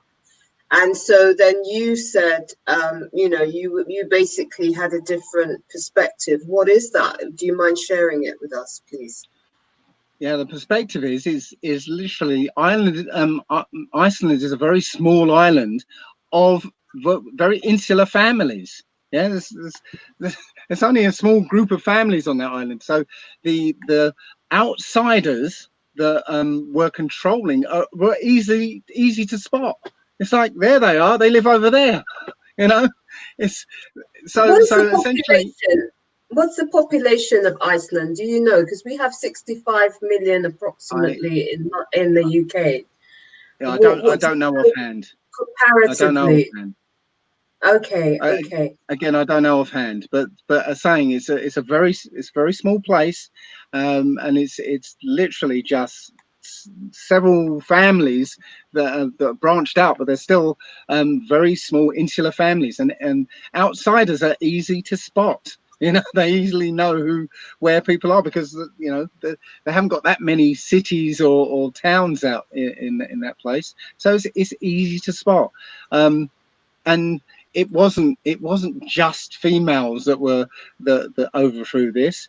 And again, it doesn't divide along gender lines here. It's about bloodline. A certain bloodline is psychopathic.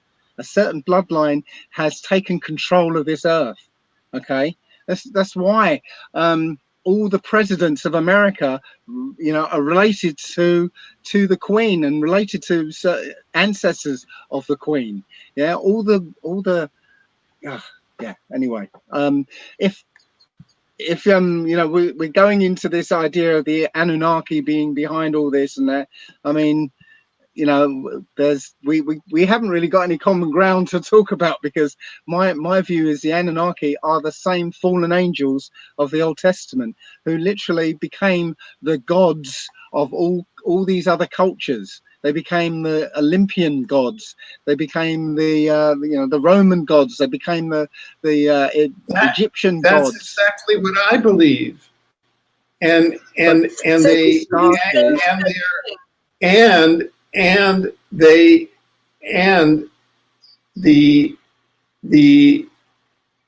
currently the people with apparently human bodies but reptilian souls that are running governments, that have positions of authority in government, in media, in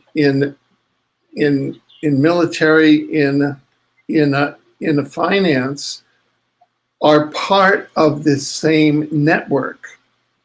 They're all part of the Anunnaki occupation, but it was the Anunnaki that came in with an infrastructure and a matrix, and their matrix is government, religion, etc. Because they, through religion, which is based on belief and not science, they set themselves up as gods.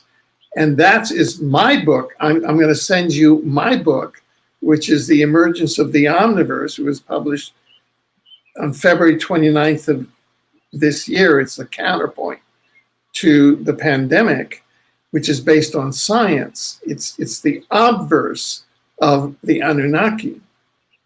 So Alfred, you and I are just, it's semantics. Look, what the chat is saying, they're saying they wish that Alfred and Dave would just cut through the semantics. We're both saying the same thing, just in different words. I really don't think so, because well, you're off in one direction. And well, okay.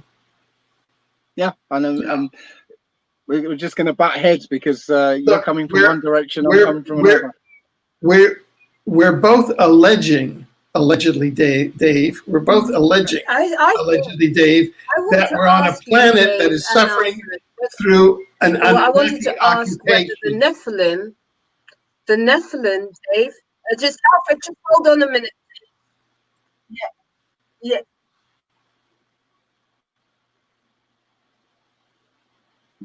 Okay, Alfred, just hold 1 second. I just want to find out from you, Dave. Is the Anunnaki and the Nephilim one and the same? As far as I'm concerned, yes. Yes, as far as I'm concerned, they're the same. Yeah, they're the same as all the gods of all ancient cultures are just retellings of the same fallen angels.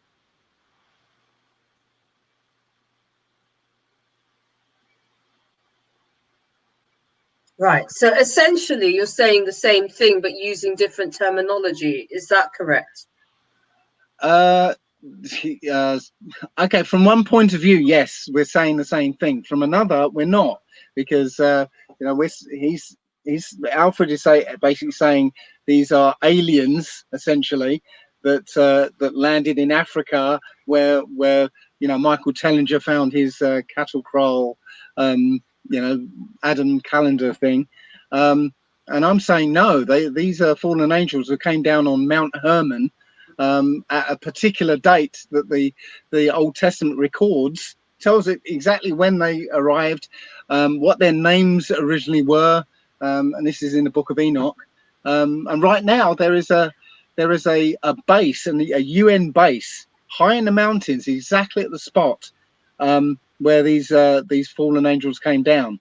And it's still called today as and as it's always been called, a forbidden place. And it happens to be when Paris was the prime meridian, this place happened to be 33 degrees north, 33 degrees east, and 2012 miles away from the equator. So I mean, as I said, the story, you get in the bare Old Testament, right, is again just a summary. There's no detail, and so people fill in the details, and just with their own interpretation. But then you go into the books that were taken out for a reason, so that you wouldn't find out the full story. You restore them in, and you find, you get the full story that tears apart the interpretations that have been placed on them. So, unless you've looked at it in that respect, you can't understand what's going on in that book. Okay, and then we touched on the flat Earth, because you're stating that when the books are combined, it tells the story of the flat Earth. Is that what you were saying? No, I'm saying that the Old Testament describes a flat Earth. Describes a circle of water with land coming out of it and a dome over the top. Basically, that's what it says, and it doesn't move. The sun and moon move around it, and stars. Sorry. Okay. And is that what you're saying as well, Alfred, in perhaps using different terminology? You were saying that because from what you've just described, Dave, you're talking about the surface of the Earth being flat, but then there's a dome shape around it. Is that correct? Yes. No, I think that. Okay.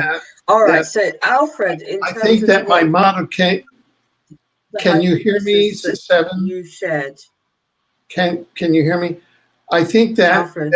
that my model of the omniverse is much more complex, and it's based on the holographic universe. I can. Mm-hmm. Yeah, and it's based on the holographic universe.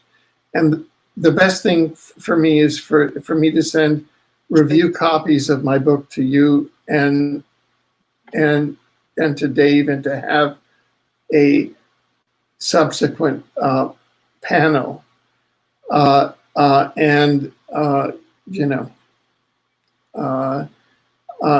These are we're coming at the elephant. Dave is coming at the elephant through the toenails. Thank you. And we're coming at the elephant through the trunk.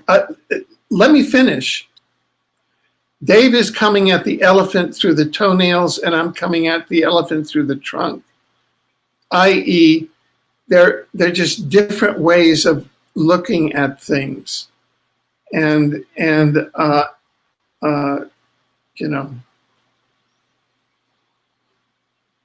Okay. Well, that was very interesting, I have to say. Extremely interesting. And I did ask you, Dave, did you not see that there is a female warrior presence in the UK? Had you not see that? Have you not noticed that? I've noticed that, fairly recently, women have started to play a larger part in the truth movement, right? But I've been in it for 16 years, and up until very recently, and I'm talking flat Earth recently, they were absolutely absent. There were no women in the truth movement. They were just like not interested. Apart from me. Okay, well, yeah. No, that there were a lot of people out there. That is a false assertion. That is absolutely false. Okay. Have you not heard of Mae Brussels? No, I haven't. Well, you know, you should learn about Mae Was she Brussels and the Brussels sprouts.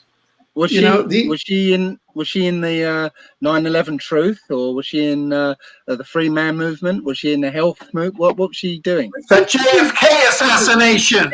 This goes way back. JFK. Okay. You know, Yeah, you know, I Okay. think that you're a male chauvinist, actually. Don't Okay. say that, Alfred. All right. I do. I do. I think that you're a male chauvinist and you're a flat earth chauvinist. And I've just got to say it. Okay, thank Oh, you. dear. Thank you for Yeah, your I do. opinion. Yeah, I do.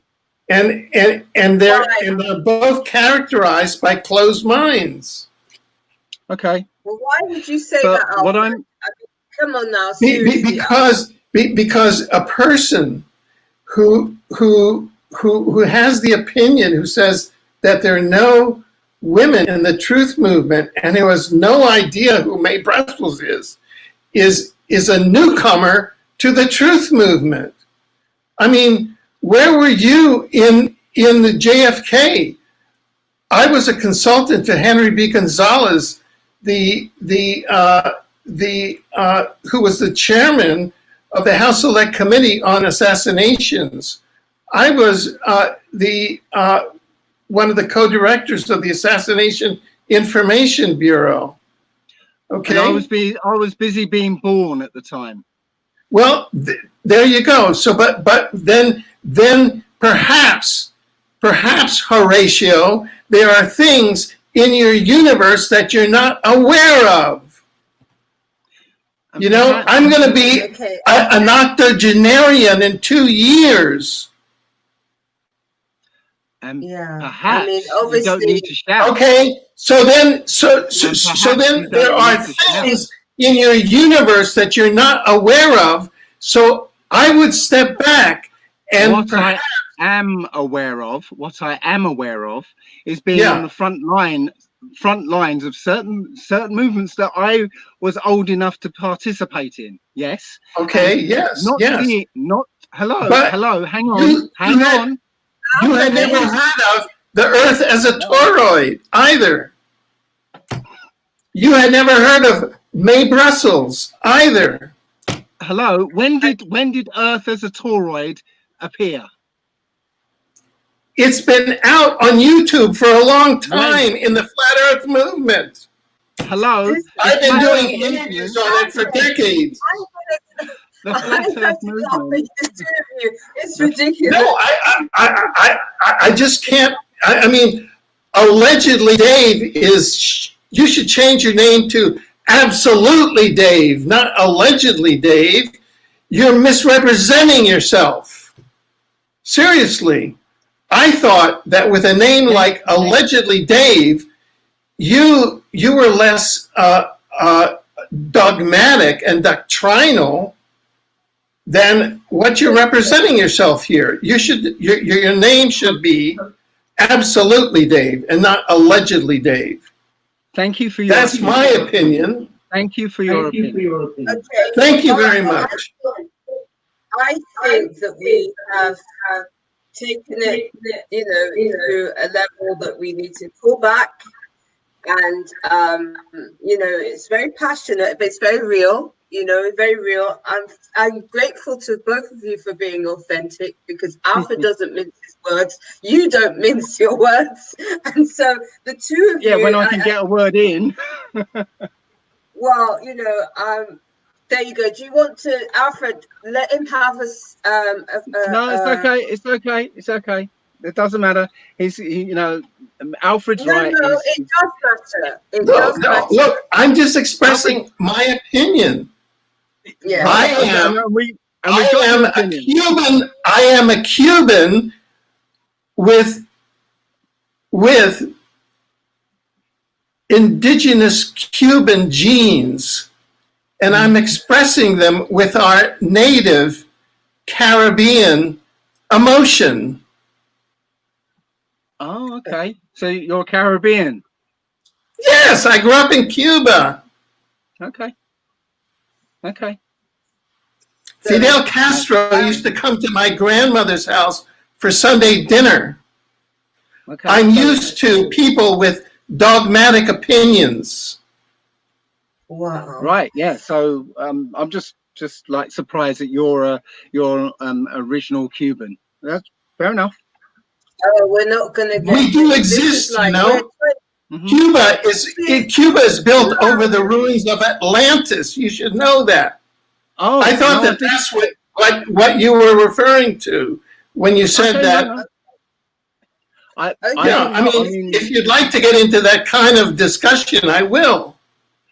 Alfred, But I think you're being excessively dogmatic in a discussion about the ancient world. That's my point. And that's why I got into your mode of being dogmatic. To well, just kind of reflect. I think you were there already. I think you were there already, mate. Okay, maybe. we sign off. I think we've had it's 2 hours and 15 minutes. And I think it's been it was COVIDGATE, but then it went pear-shaped. Well, I think it's an interesting discussion. You both very strong opinions about I actually think a lot of what you've both said, you're actually saying the same thing, but using different terminology. Granted, Alfred is, I mean, Alfred has been doing this since before we were born, and so we must pay certain homage and respect to that. Definitely. That doesn't take away, Dave, from your learned self, and I respect you, which is why I invited you on. When I was on the spaceship, on the extraterrestrial spaceship, I learned other versions of Earth. And perhaps you should read my 750-page book about being on the extraterrestrial spaceship at the same time with Jimmy Carter. Oh, okay. Right, okay. There are worlds. There are, Horatio, worlds that you do not know things about. Yeah, I mean, here's the thing. Okay. You both have your own perspective, and from what I can see, it's to my opinion, it is similar. You're saying the same things, but in different ways. Exactly.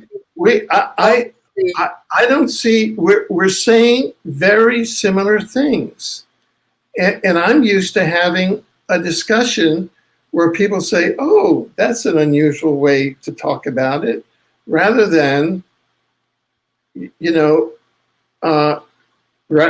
than denying the other person's right to have an opinion, and because it is a multidimensional reality. Sounds like a very absolute statement there. That's just me. I don't know. No, I mean, from an evidentiary point of view, there is replicable evidence that supports the hypothesis that we're in a multidimensional reality. All right. And that therefore that it is a flat Earth may be one hypothesis, but that there are other hypotheses as well. Okay. Well, anything's possible in a multiverse, isn't it? So you don't agree with that? And not only that, we are in an omniverse. Yes. Okay. So hold on, Alfred. Do you disagree with that, Dave? Well, I do, but obviously that doesn't matter. No, it does matter. If you disagree with it, what is your opinion? You disagree that there's a multiverse. You think that Jane says. Alfred, please, just let me hear from Dave. Sorry, Alfred, no disrespect to you and your learned self, but I want to hear what Dave is saying here. You're saying that you do not believe that it's a multiverse at all. Is that right, Dave? I don't believe it's a multiverse. I don't believe it's an omniverse. I believe, you know, this is the universe right here, right now. Yeah, this is the universe. It's a, you know, my personal view, it's a bubble of 3D space and time. Yeah, and there is a beyond here, but it's not beyond as far as space is concerned. It's not beyond as far as time is concerned. So there is no universe outside of here. But you know, that's again, that's just me. I'm So just you don't a think? young pup in all this, apparently. So No, no, hold No, on, no. Dave. Well, I'm trying to. then, Alfred. and if Dave is saying that on the basis of replicable evidence, then that's his point of view, and he's entitled Absolutely, to that to that absolutely, cosmology. absolutely. Here's the thing. I'm interested in your perspective as well.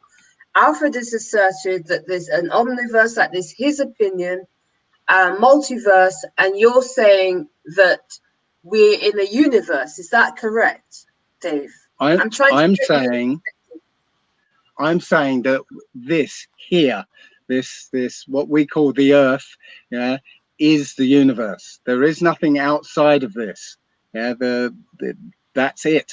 You know, and there is no, as far as I'm concerned, there is no multiverse. There is no, you know, if when I was looking at the holographic universe, right, and looking at David Deutsch's multiple universes theory, yeah, the closest I came to their idea is that it wasn't multiple universes; it was multiple probabilities, yeah, rather than multiple actual universes, yeah.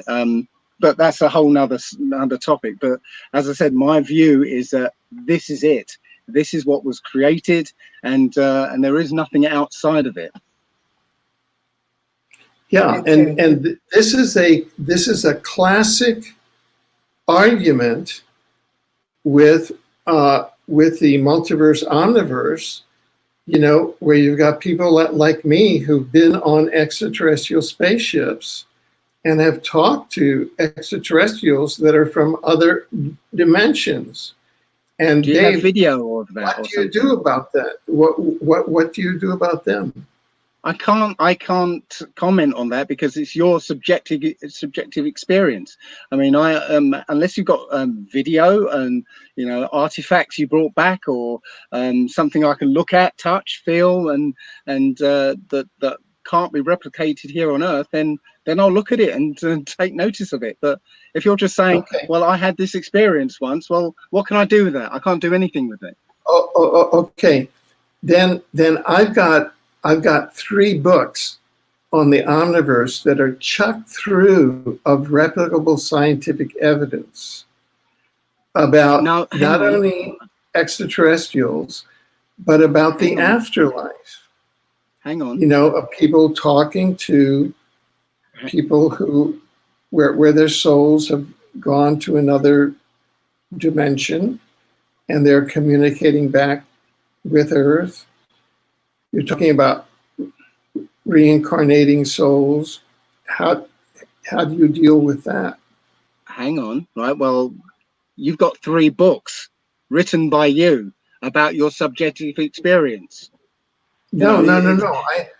I'm as a scientist, I go out and I read other scientific texts. As an exopolitician, I look at experiments and then I take the best of those experiments that support hypotheses that I make about multidimensional reality. And it was what's the best experiment? What's the best experiment that you can show me or tell me about? I'll note it down, the experiment, and I'll go and have a look at it. Tell me what the best experiment you can. I'll send you copies of my books on. Well, no, I mean, sorry, I just want one experiment that I can go and research that you say is the best exemplar of this hypothesis of yours. Of the extraterrestrial hypothesis. Okay, well, I'll take some time. and then send it to you. Oh, well, no. This is No, no. I mean, you're essentially denying the extraterrestrial hypothesis, and that is that extraterrestrials don't exist. This is the thing, yeah. If you ask me the same question about the flat Earth, right, I could reel off. I could reel off the best example I've got. I can reel off a dozen examples, right? Because having immersed myself in the research, right, I know it. I feel it here. I know it. Yeah, and I can reel them off because I've lived these things. If you can't, can you reel off the example, the best example that exemplifies, right, your hypothesis? Just tell me one that I can go and look. All operate the same, Dave. I mean, I wouldn't. I mean, I personally, Alfred has got a wealth. Okay. I mean, I'm not going to speak for him. He can speak for himself. I've got three. Here are two of the three books. Here's the third book. I didn't ask for a book. This book is edited by the editor that edits all of their Nobel Prize winning authors. So we can go in here and it's fully, Oxford University Press asked me to write this book. Okay, so now I've got to go in here. I didn't ask you to go into your book. I asked you to tell me an experiment. Yeah, no, but I've got to go in and, I don't. Give him a chance, Dave. This is science, man. It's not like something that it's not anecdotes. I'm not talking about anecdotes either. I know I can reel off scientific experiments, because that support the view that I have. Yeah, but we do things differently, Dave. All of us do things differently. It's the same thing, isn't it? It's the same thing. We're saying that there are scientific experiments that support a view. Well, okay. There are scientific experiments. Hold on. I'm just opening this at I would reel off Michelson Morley, Michelson Gale, Sagnac, Aries failure. I could. It's just like, but they don't mean anything to somebody like me who doesn't know any context to those things. You'd have to break it down to me. You can go and look for those experiments. Okay. I'm going to quote Weber. Chapter 2, frequently asked questions. What is our universe? Our universe is an organic singularity of time, energy, space, and matter that was discovered by the Sumerian astronomers about 3500 to 3200 BC. The visible universe accounts for only 4% of all matter in the material universe, and dark matter is the term that the scientific canon gives to the remaining 96% non-visible domain of our universe. According to one interdimensional source, the name of our universe is Uversa. What is the multiverse? The multiverse is the totality of all universes, named after a term multiverse coined by the American psychologist William James in 1895. What is the omniverse? The omniverse is the integrated whole of all the universes in the multiverse and the spiritual dimensions that include the intelligent civilization of souls, spiritual entities, and source, God. When was the omniverse discovered? Early omniverse researchers, including Omniscience, Philip Walker, 2010, Ethan Zygmunt Wise, the year 2014 saw an explosion of formal research on the omniverse with scientist David Bertolacci's theory of the omniverse, author Wes Penray's research on the Ka, the functional equivalent for the term omniverse, and Alfred Weber's book, The Dimensional Ecology of the Omniverse. Different people often simultaneously make related scientific discoveries at different places on Earth, and the discovery of the omniverse equals such an example. What is the omniverse equation? The omniverse equation is the following. Omniverse equals multiverse plus spiritual dimensions. The dimensional ecology of the omniverse hypothesis expands on the conventional scientific emphasis on the conventional scientific definition of the multiverse. Why is the omniverse a new hypothesis of reality? While not making specific reference to the hypothesis of the dimensional ecology of the omniverse, advanced conceptual physicists such as Professor Amit Goswami have argued that contemporary science's assumption that only matter consisting of atoms or ultimately elementary particles is real is inadequate, and that a new hypothesis of reality is required. The dimensional ecology of the omniverse hypothesis and the replicable prima facie evidence that support it provide the necessary tools for a new hypothesis of reality, as well as for the desired, quote, new navigation under a new worldview, the need for which Professor Goswami has identified. Okay, how many universes are there in the multiverse? The total number of universes beside our own estimated to exist in the multiverse is staggering. The multiverse is defined as the total of all universes, including our own, and is thought to encompass all space, time, matter, and energy. Physicists Andre Linde and Vitaly Vechurin, 2015, of Stanford University, recently calculated that the total number of such universes in the simplest inflationary models may exceed a number one can write as 10 raised to the 10th, raised to the 7th power. This is a deceptively compact notation. First, 10 to the 7th is a 1 with 7 zeros after it. That is 10 million. Next, 10 raised to the 10 millionth power, that is 10 to the 10 millionth, is a 10 with 10 million zeros out of it. Written out with 6 zeros to the inch, it would stretch for 26 miles.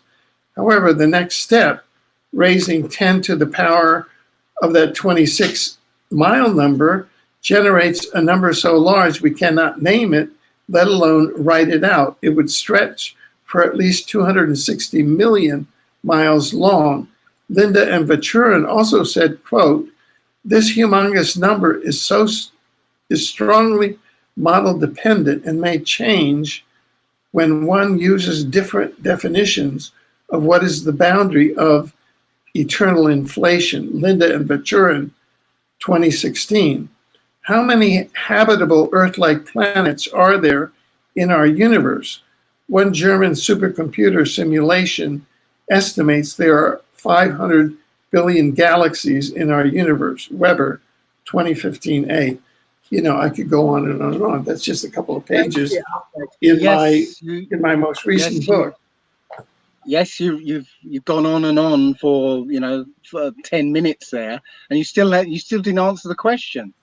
I actually asked you, could you point to an experiment that I can go and check up and see that supports your hypothesis? Yes, that is the Stanford University. It's written up in a scientific journal estimating the number of universes, in the multiverse. Estimating the number of universes is not an experiment I can go and look at. It's an estimate. It's not an experiment, is it? Yes, it's an experiment. It's a mathematical estimate. Can you tell, or what was, okay, an experiment has a, okay, do I have to define an experiment? You have uniform protocols and replicable results. Define an experiment. It's the scientific method. I think what we need to do is perhaps have another broadcast. Go ahead to say your last piece, Dave. I'll just say, I mean, I always thought that a scientific experiment has to be demonstratable, repeatable. Yeah, I mean, can you demonstrate? It is. It's a uniform mathematical protocol and replicable mathematical protocol. A mathematical protocol. You can use maths to prove 1 = 2. I've seen it done. Yeah, so it's mathematical. Mathematics is not reality. Yeah, an experiment is demonstratable. You have to be able to demonstrate that there is a multiple universe, or there are multiple universes. How can you demonstrate that? How can you repeat that? You're using physical data now to prove that there are parallel universes. They're doing that from physical data. So where is the paper? Intrusions of data from other universes enter our universes from interdimensional portals.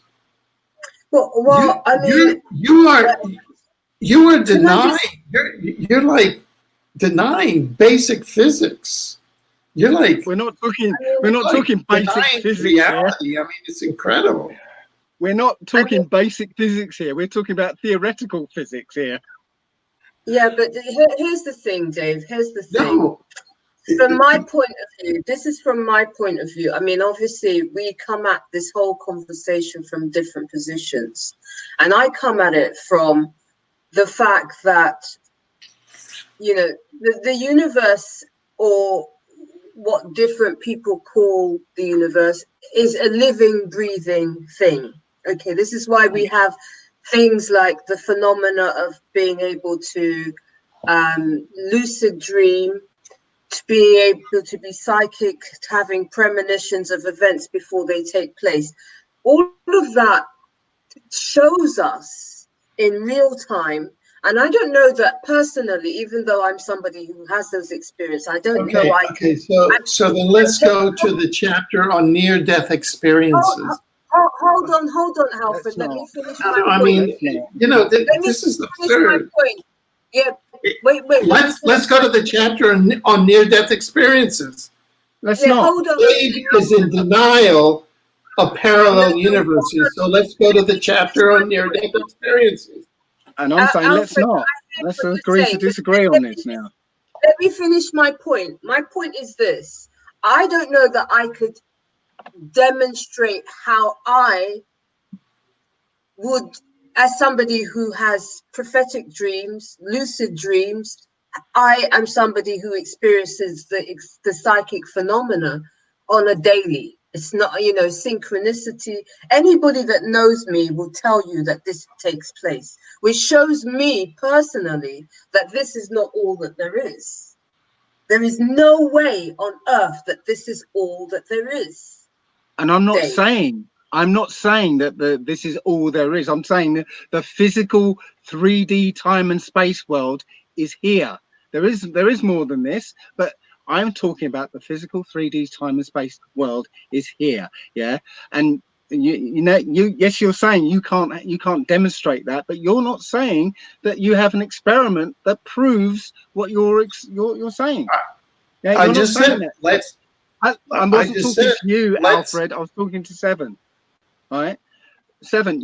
You're not trying to say that you have scientific experiments that prove what you're saying is true. Right. But I have that experiment. Then. I asked you for it, and you just rambled off your book. Oh, that's bullshit! Come on, stop bullshitting me. I have chapters on. Look. I have chapters on near-death experiences. God, this is incredible. This was supposed to be COVIDGATE, right? And we veered off around the universe. No, because I have never met such a closed-minded person. Really. This is like COVIDGATE. Close-it-gate. Look. Chapter 5, near-death experiences as evidence of the afterlife. Chapter 6, out-of-body experiences, instrumental transcommunication. Okay, we are now talking to people in the afterlife over the internet. Okay, you can get on the internet and talk to people in the afterlife, allegedly, Dave. Chapter 7, reincarnation and soul development. Okay, we have a Professor Ian Stevenson at the University of Virginia Medical School who does cases. His books are like 20 cases suggestive of reincarnation. These are where children between the ages of 5 and 7 have spontaneous memory of their prior lives. So Dr. Ian Stevenson gets these children and then goes back and locates the prior life and then compares the two. And where you have, a certain amount of convergence of the facts, there are 20 cases suggestive of reincarnation. And then, so that there's a long history of fact-based experiments that suggest a multidimensional reality, the dimension of the afterlife, or the extraterrestrial hypothesis. Okay, I think we need to start winding it down. We've been 2 hours and 40 minutes, and it's been really interesting, definitely. And it's, obviously you both share very strong views and strong opinions. You're both alphas. We're all alphas, I would say, on this panel. But I think we should agree to disagree where we can.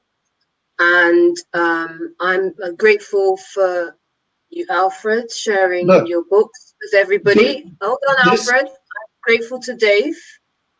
But we want to wind it down now, I think. Did you have a last word, Alfred, and then we'll hand over to Dave? Because you were just about to say something, Alfred. Alfred? Can you hear me? I think that Dave has a closed mind, and that's it. Okay, Dave, do you want to summarize before we sign off? I think Alfred has a closed mind, and that's it. Oh my God! Here's a comment. Yes, Alfred, I talked to my late girlfriend playing Scrabble on my phone. It's real. And I have interviewed people who've talked to people in the afterlife on their mobile phones. They get iPhones in the afterlife, do they? It's just frequency. You are demonstrating yourself to revel in ignorance. The afterlife is just a dimension of another frequency. That's all. Real. That's where the ancestors, and that's how they communicate. Do you not feel that the ancestors? You are demonstrating your ignorance, allegedly, Dave. I must tell you, you are in strong denial. You are denying multidimensional reality. And we, who are strongly trying to prove multidimensional reality because the deep state is putting us down 24/7, we don't take to your type of denial very kindly. And that's why I'm being so adamant about this. If you want to know where we're coming from. I'm afraid, yes, I am an alien denier. So, there you go. Yeah, exactly. Okay. You're an alien denier. You're an afterlife denier. And, good luck in the afterlife. That's all I got to say. So, thank you, Seven. Do you not sense the presence of ancestors and things like that? Just as a question, because, it's relative. I just just on that last note, I just wanted to know whether the afterlife is something. What is this? Where's that The come after, from? the after. Okay. Do, So do, do you do you not have sense the presence of ancestors? no, I don't. That's really interesting. And do Mhm. you, when people talk about the ancestors and the presence of them, do you think that, what's your opinion of that? Is your opinion of that this The, can't be real, or do you feel that they see something that you don't, or how do you see that? the book basically says that there is no connection between the living and the dead, right? And if there is, you're being fooled by something else. So how is it that I'm able to see things before they happen?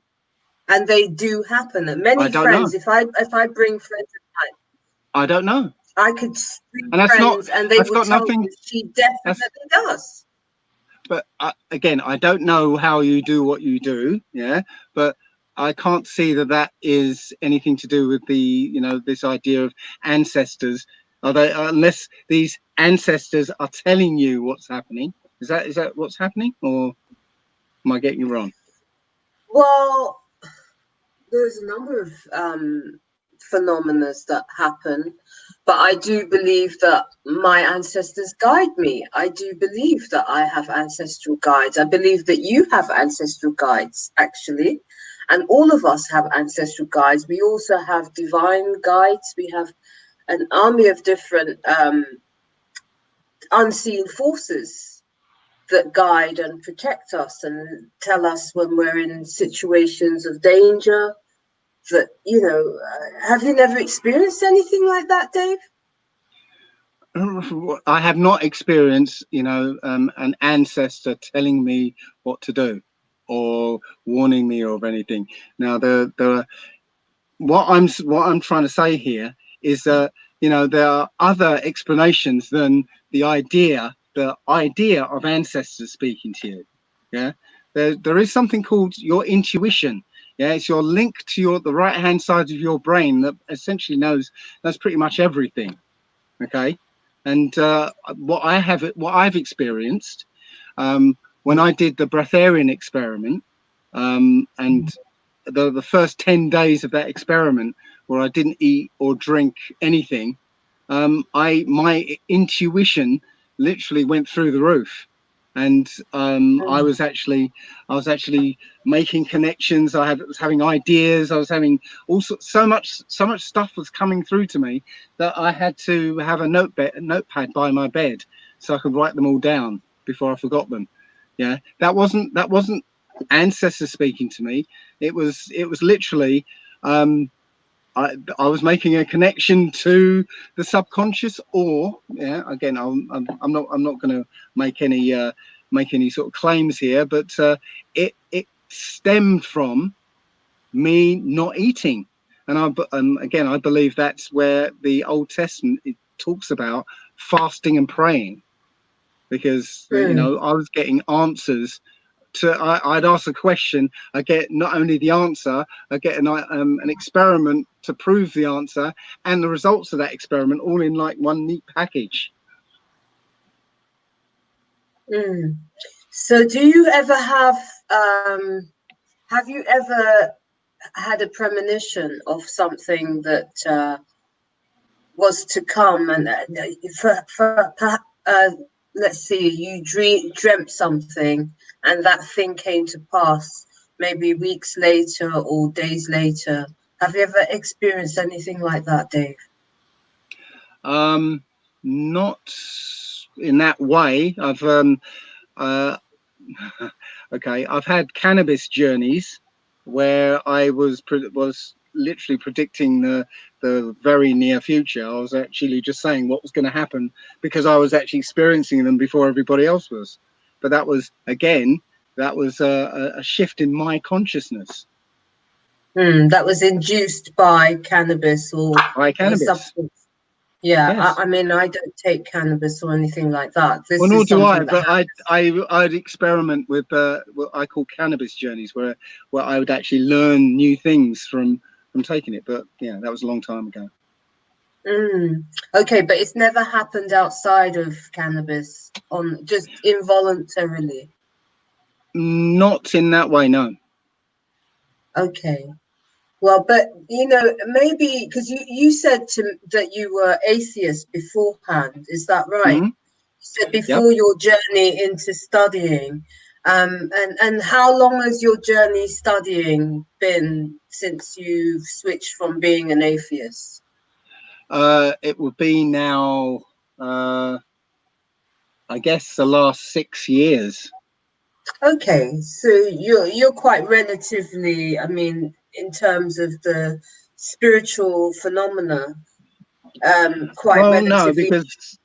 no, because you know, if you're talking about the spiritual phenomena, you know, I was in the New Age movement, you know, back in That, 2010, 12, 13, something like that's that. that's very different from what I mean. What I I mean know. Oh. is outside of anybody else. I don't mean anybody else. I'm just talking about you and the divine and the information that gets downloaded to you per se, just on your own, outside of any movement, church, religious practices and people. I'm just talking about your spiritual journey as a soul walking through this earth. In that Mhm. respect, I mean, for me, I've been like this since I was a child. So, and I'm in my 50s now. So obviously it's 50 years plus years of being like that. So obviously, you know, maybe because of your being an atheist beforehand, perhaps now that your mind is open to other ideas, there are certain channels that will open as well, possibly, because obviously the atheist phenomena, from what I understand, and I might be completely wrong, Dave. Please forgive me if I get it wrong. But in a way, it's basically quite a fixed idea that doesn't. How can I say? How can I say? It's almost like you haven't experienced it, because unless you experience the phenomena of being a spiritual being firsthand, I'm not talking about going to church and all of these things.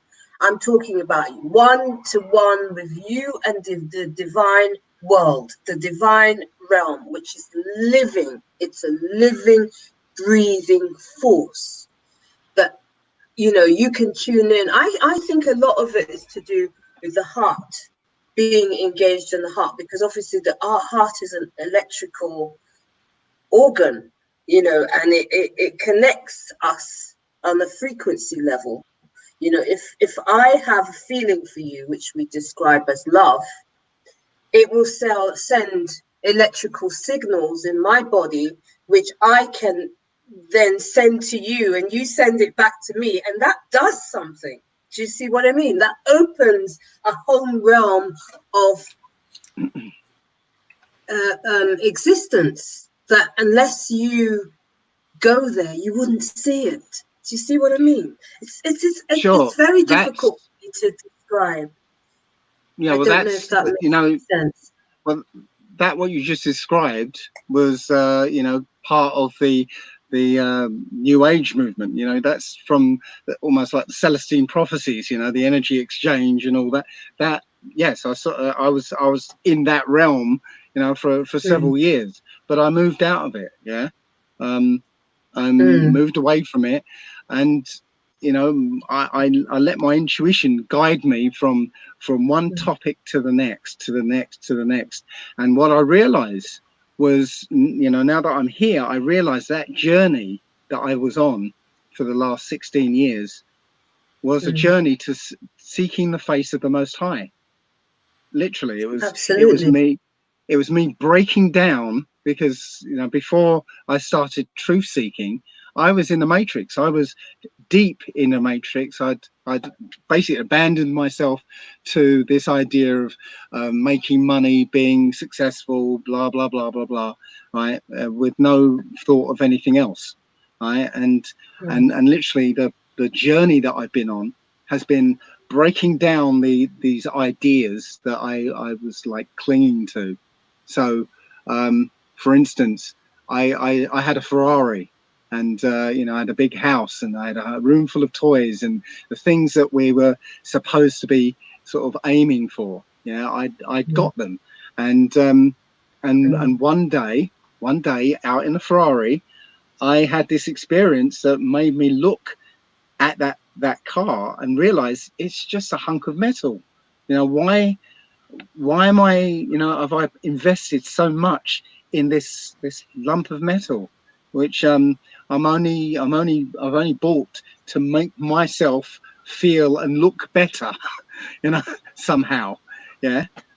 So at that moment, that whole idea collapsed and was I could toss it aside, right? And literally that whole journey has been a process of seeing things for what they really are, so that I could put them aside and then look for what is actually real.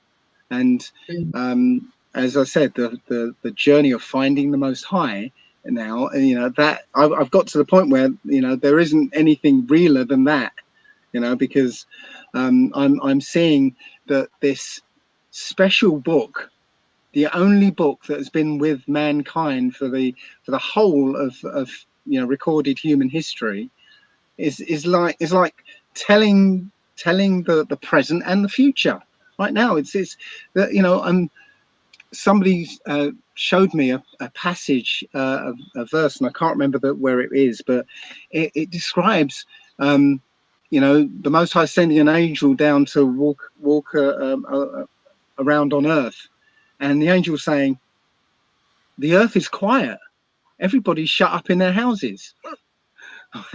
You know, this is about the last days. Yeah. So a time where the entire earth is quiet. And just after I heard that passage, I went to London, and literally it was on I think it was on a Friday. I went down to London, and there was nobody there. I was the only one walking around the centre of London where, you know, the earth was quiet. So, I mean, that's just that's a silly one, but there's lots of things that show that it could only mean right now, right here and now. And right now we're ticking off things as they come to pass.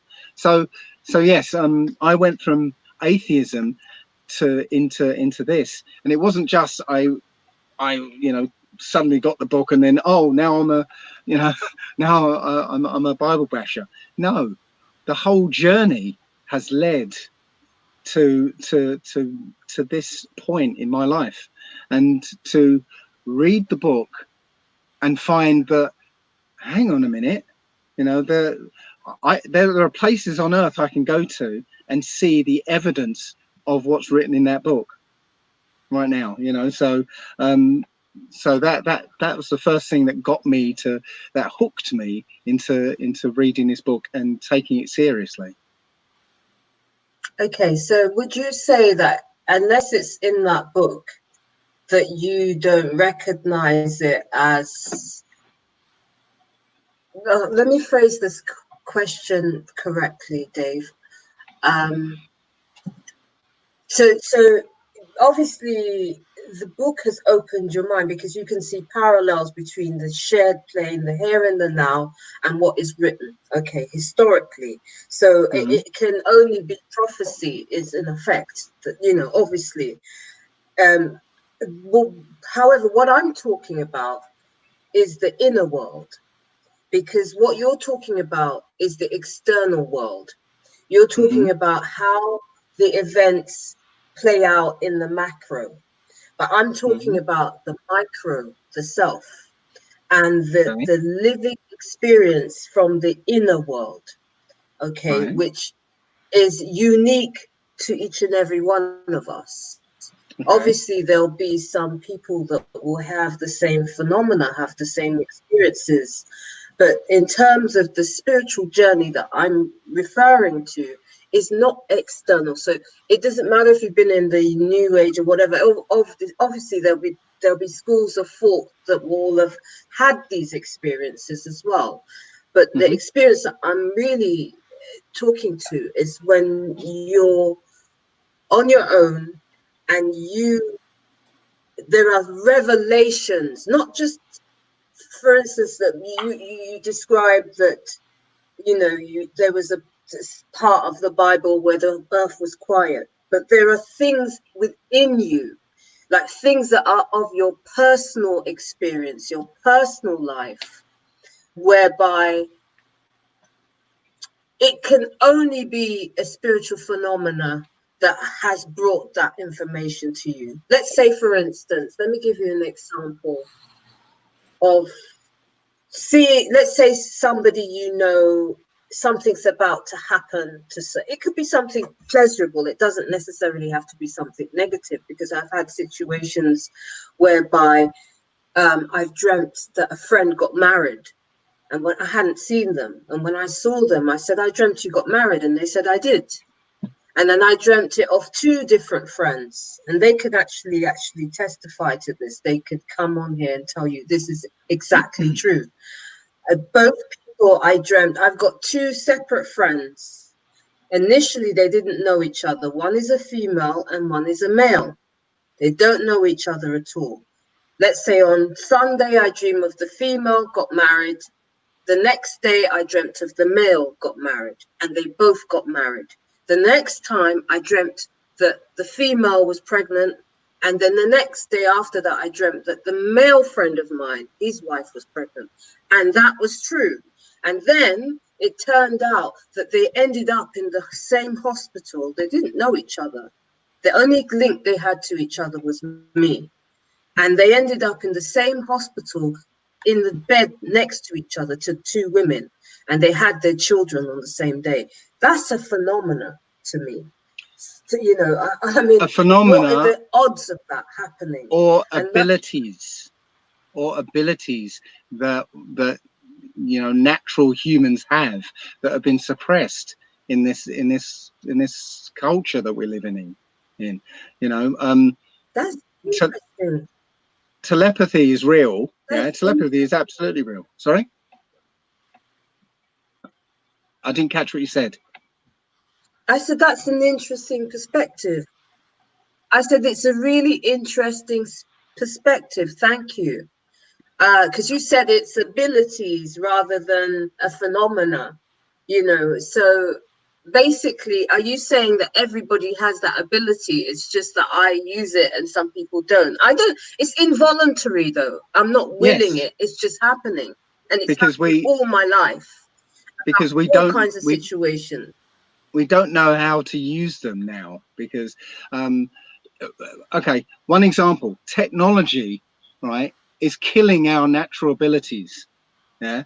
How many phone numbers do you remember? I'm ashamed to say very few. And I Right. thought this the other day, but continue. I Right, used to so know loads of them. And now exactly. I don't. Exactly. I used to know 30 phone numbers. Yeah, at least 30 phone numbers. All my friends and family and all that. I used to know all these numbers off by heart. Now I couldn't remember one. I barely remember my own. Yeah, it's because the technology has come along and replaced that ability, so we don't have to use it. Yeah. So now if you don't use it, you lose it. Okay. So there's lots of aspects of our culture that removes our natural need for our natural ability. The phone, for instance, is again on its own is one of them. That our telepathy, our natural telepathy, right, is now replaced by the ability to pick up a phone and dial a number and talk to somebody. Whereas but I still have it. I still have it. At Okay, but specific times, it's sometimes it's really loud, and sometimes it's very frequent, and then sometimes it's not as. But right, I have friends that say to me, don't tell me, Seven, when you dream. Don't tell me, because I dream. Right. I have premonitions all the time. Sure, but what I've done a video called Telepathy in a Complete Human, okay? And in it, when I tell people how to reawaken their telepathy, the very first thing is to know that you can do it. And you know you can do it, yeah? And that's it. If most people don't know they can do it. So when it does happen to them, and it does occasionally happen to well, it does happen to everybody at some point, yeah, they just chalk it up to, oh, what a coincidence. Oh, that was weird, wasn't it? You know, but we're talking about natural abilities that we have, right? And they've been suppressed by vaccines and, you know, poisonous food and, you know, the technology, the you know, the radio frequencies all around us. You know, it's literally suppressing our natural abilities. And I think you know, even the mainstream media, you know, the films that they put out are just, you know, giving us a little nudge and saying, look, you guys used to have this ability, you know, X-Men and the Avengers and all that. It's, you know, it's kind of telling us that we had these abilities. And again, in the Old Testament, well, not the Old Testament, I call it the Book of Remembrance when I add in all those other books.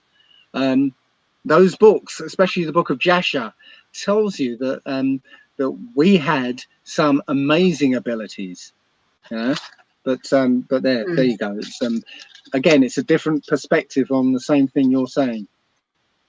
Absolutely. So then, if we understand that we have the ability to jump timelines, because obviously if I can have prophetic dreams about events that haven't happened yet, because I've dreamt scenarios that haven't taken place, and then maybe a month or a few weeks later, or sometimes hours later, it manifests, okay? So that would tell us that there is more than just this, no?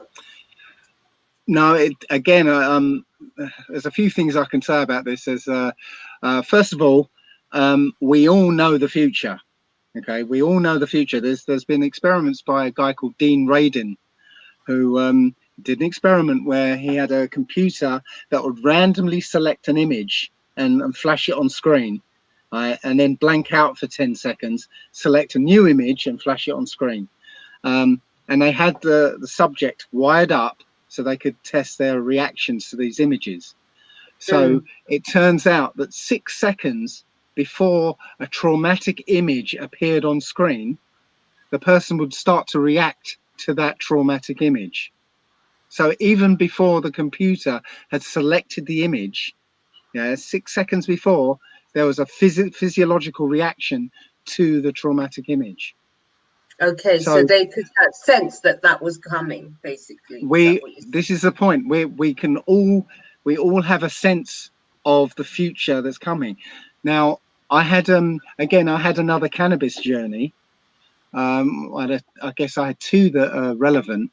I had one where I was actually seeing the same event looping in front of me. I saw the same event happen, sequence of events happening, right? And every time it happened, I was in a different spot. So the sequence events ended up in an explosion. And the first time it happened, I was killed along with everybody else. And then it started again, and I was somewhat to the right, watching the same thing. And this time I was badly injured. And I think the third or fourth time, I was in line with the machine that we were testing, and it exploded, and I was okay, and everybody else was dead. And I basically, to cut a long story short, I saw that I existed in a particular spot, which we call now, and branching off from that spot were thousands of different timelines, you know, and branching off below that spot were thousands of different paths. And in every moment, I get to choose which branch I could go down, and which past I can associate with that future.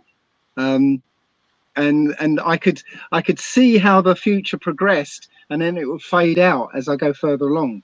And literally, I in that day, that night, I chose a particular future. But when I woke up next morning, I couldn't remember what past I chose, and there were some really nasty pasts I chose, and I had to go around and say, did I throw a camera at you, to somebody? Because one of the pasts was I threw a camera at somebody who was operating a machine. But anyway, so it was just very strange. I saw this representation of time and now in a cannabis journey. Okay, so would that not then give you an indication that there is the ability to travel, to time travel for a start, and also that there is more than this in terms of the information that Alfred has, brought forth about multiverses? If you have the ability to choose, does that not suggest the same very thing? No, as I mentioned earlier, that my view is not multiple universes, multiple probabilities. There's, from that view, there's Okay. all sorts So of all sorts of probabilities that branch out from that moment. Yeah, and I can choose one, right? Or one, there's more probabilities of happening, but I can actually choose a particular probability, and vice versa on the past side. okay, so I get it. So basically, I didn't get that before. Did you get that before, Alfred? Because this is quite interesting. Because what he's saying, what I think you're saying, Dave, is that, are you saying that when we create those realities? So basically, they're possibilities, but they exist when we create them. They don't exist outside of our creation of them. Is that what you're saying? Kind of. I'll tell you the other cannabis journey that much feeds longer, by into the way, this. than I thought it was going to be, but it's a fascinating conversation. I've got to let it live. Go ahead, Dave. Right. The other cannabis journey was I was in a car, and the cannabis started coming online, and all of a sudden my view disappeared. Everything went black, and then reality came back again, and then it went black again, and it started happening faster and faster and faster. So what I realized was happening was that I was experiencing a static moment of space-time. Yeah, so a static world that didn't move. It just like one frame of a film strip. Yeah, but in 3D. And then that static frame would disappear, and somehow I would feed into that nothingness, and then that would determine what the next static frame would be. Does that make any sense? Okay. Yeah, it And does. That's literally exactly what you just said. Possibilities. So, because I have this hypothesis that we alter the timeline. Yes. In a way, which is the same thing, right? Because obviously everything that we see in time. Yeah, absolutely. And so they want, as Alfred calls, a catastrophic negative timeline, one which is killing and, them chasing us with dogs and, with apps, them using apps to track us, and they can do their evil party game, hunting games on us, as was in the poster that's in London Undergrounds, right? Mm-hmm. But however, we have the capacity to alter the timeline by just the fact that we are, because we're all influencers. We all have the capacity to influence the space. Okay, we Well, all have that space, and we all have the ability to put something in that space based on that what our, conceptually, our level of understanding, if that makes any sense. well Do you see that's what I'm what saying? the that's what the that cannabis journey was showing me, that in that blankness, I was feeding into that blankness and somehow affecting the decision of what the next static frame would be. And literally what we see as smooth reality is literally just a set of static frames um, happening trillions of times a second. And after the cannabis journey, I was kind of looking around to see if there's anything that even sounded like that, and I found out about Planck time, that the time is quantized down, in, I think it's, I can't remember what the value is, but it's in the trillionths of a second. So literally it's basically saying that time is in little chunks of so many trillionths of a second. And what I was seeing was literally a static frame of reality replaced every so many trillionths of a second. And every time that reality blanked out, I was affecting the probability of what the next frame was. But as I said, there's infinite number of probabilities.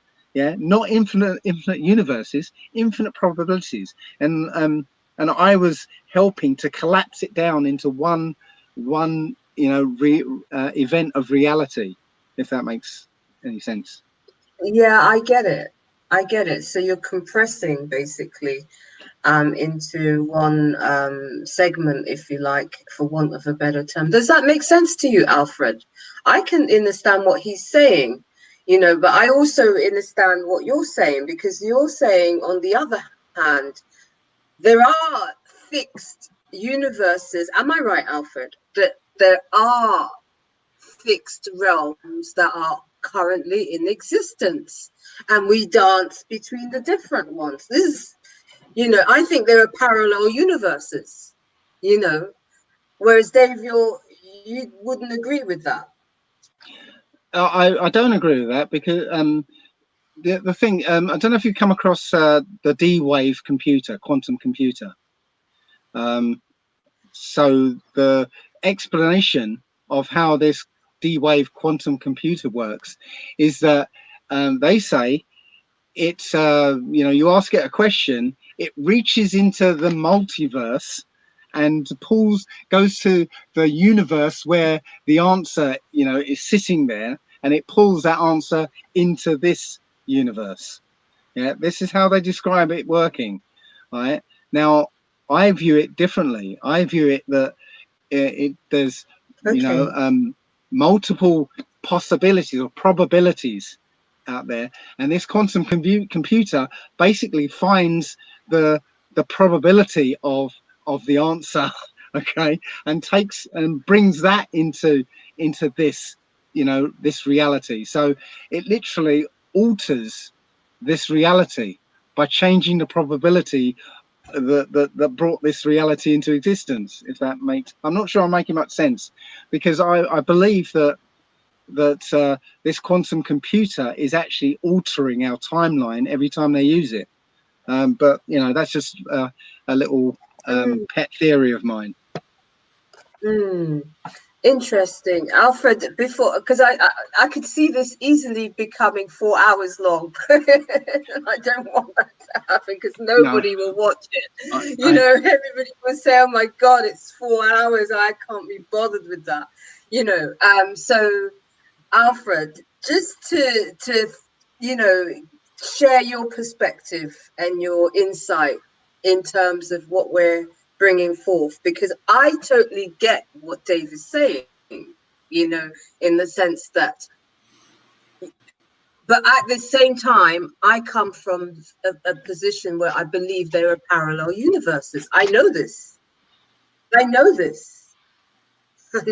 experienced it. Do you see what I mean? And so, You know, I'm not a contactee or anything like that, although I have seen a spaceship. I have to say, my cousin Ronnie and I, we saw one in the 80s, and he thought he had just seen it, and then he said to me, "Can you see that?" And I said, "Yeah, can you see that?" And it was a craft that had lights that were kind of blinking around. It was bizarre. We both saw it. I think there was one other person with us as well. So I don't know. Look, we have gone on long enough. The audience here is losing their patience. Yeah. And that just yesterday, I don't have the article at hand. They published the result of a paper that said that they had discovered a parallel universe to this one in which time runs backward. You know, now, so do you have the name of that one, by the way? I don't have that article here. You can go to my Facebook page and you'll find it. I just use my Facebook page as kind of a catalog, and I post it all there.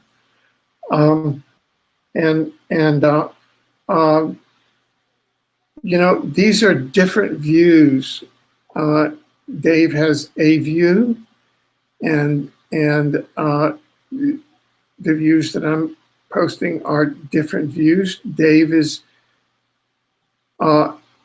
sustaining his views from an experimental point of view and an experiential point of view. I'm putting my views from an experimental point of view and an experiential point of view. So that's the way it is. And so I think that at 3 hours and 20 minutes, we should draw our 1 hour program to an end. Yeah, I mean, unfortunately, because we had so much interference at the beginning, I thought, okay, let's run this a little bit longer. But we don't have interference because we are no longer talking about the CV word. Do you see that? Do you notice that, people? As soon as we start talking about the truth about coronavirus, you watch how quick they'll shut us off. We had nothing. When we were in this particular dynamic, we never had any interference with the sound or anything.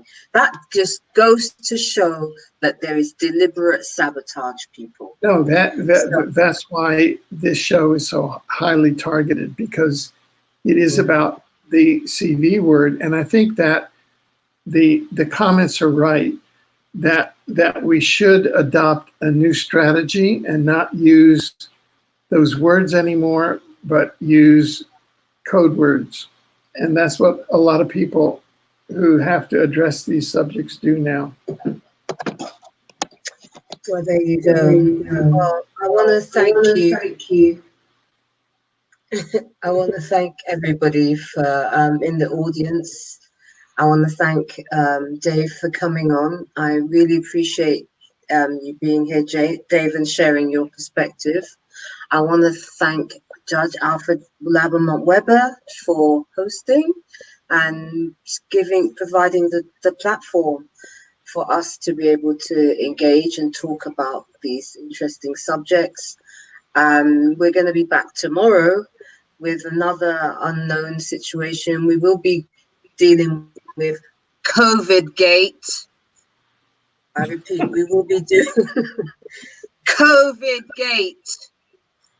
All right. Okay. So. Okay. Here's a very pointed comment from the audience. COVID kills communication. So you've got to you really have to balance. Yeah, I get it, but we're at the end of the show. If they cut it off, they cut it off. I'm going to say what I'm saying. It's very difficult to have a program series that's chaotic. So we're going to have to deal with this. And the same person says, shake hands, Alfred and Dave. Dave, please.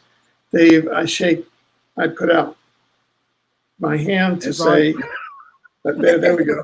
You shake hands. Yeah, high five, Dave. High five. High five. High five, Alfred. High five, Dave. See, it's all love here, people. It's all love. Okay. So on that note, we'll say goodbye to everybody. Please tune in tomorrow. Tell your friends to come, and you never know what's going to happen. And thank you again to Dave, allegedly Dave. Where are you going to be, Dave? Is there anybody where people can tune in to you? You're doing a lot of talks at the moment. Where can people find out what you're doing? Yeah, I'm doing a lot. I am doing a lot of physical talks, and you know, when they get started, we forget to film them, and we also end up having physical difficulties with the cameras and stuff. So I've literally done 8 talks now, and each one of them has been 7 hours long. Wow. Yeah, Wow. I mean, I don't know. Yeah, so but yeah, my So where can YouTube. people get to see it? Well, they can't because they can't because you know, the first time the camera didn't work, and then the second time the person forgot to start filming because they got so involved in the conversation, and you know, ever since it's been, we get ready to film, and you know, the conversation gets really sort of lively, and you know, just get caught up in that. So Yeah. I'm going back up to Birmingham for the weekend and doing 2 more talks then, and I'm going to try and film them this time. Okay. But Are there events yes, that people can attend? Are there events that people can attend? yes, but they're essentially you have to phone a number, and because you know, obviously with this coronavirus rubbish, you know, the idea of having a large meeting, you know, is a bit sort of you know, you end up getting trouble. So we have to kind of I put out a leaflet, not leaflet, a kind of poster on Facebook and a couple of other places, and there's a phone number to ring, and you know, they'll tell you where to go. Okay, so yeah. if you post it to me on Facebook, I'll put it on my page as well. But anybody, if you want to check that out, and it's 7 Starseed on Facebook, and I'll also post it on Twitter, which is Solutionaries TV on Twitter, SOULUTIONARIES TV. So thank you again, Dave. Thank you, Alfred, for your patience and being kind and sharing your platform with us. And thank you for your patience, Dave. And everybody who's been watching, thank you for your patience. And we'll see you tomorrow if you tune in. Thank you. Bye for now. Bye. Bye.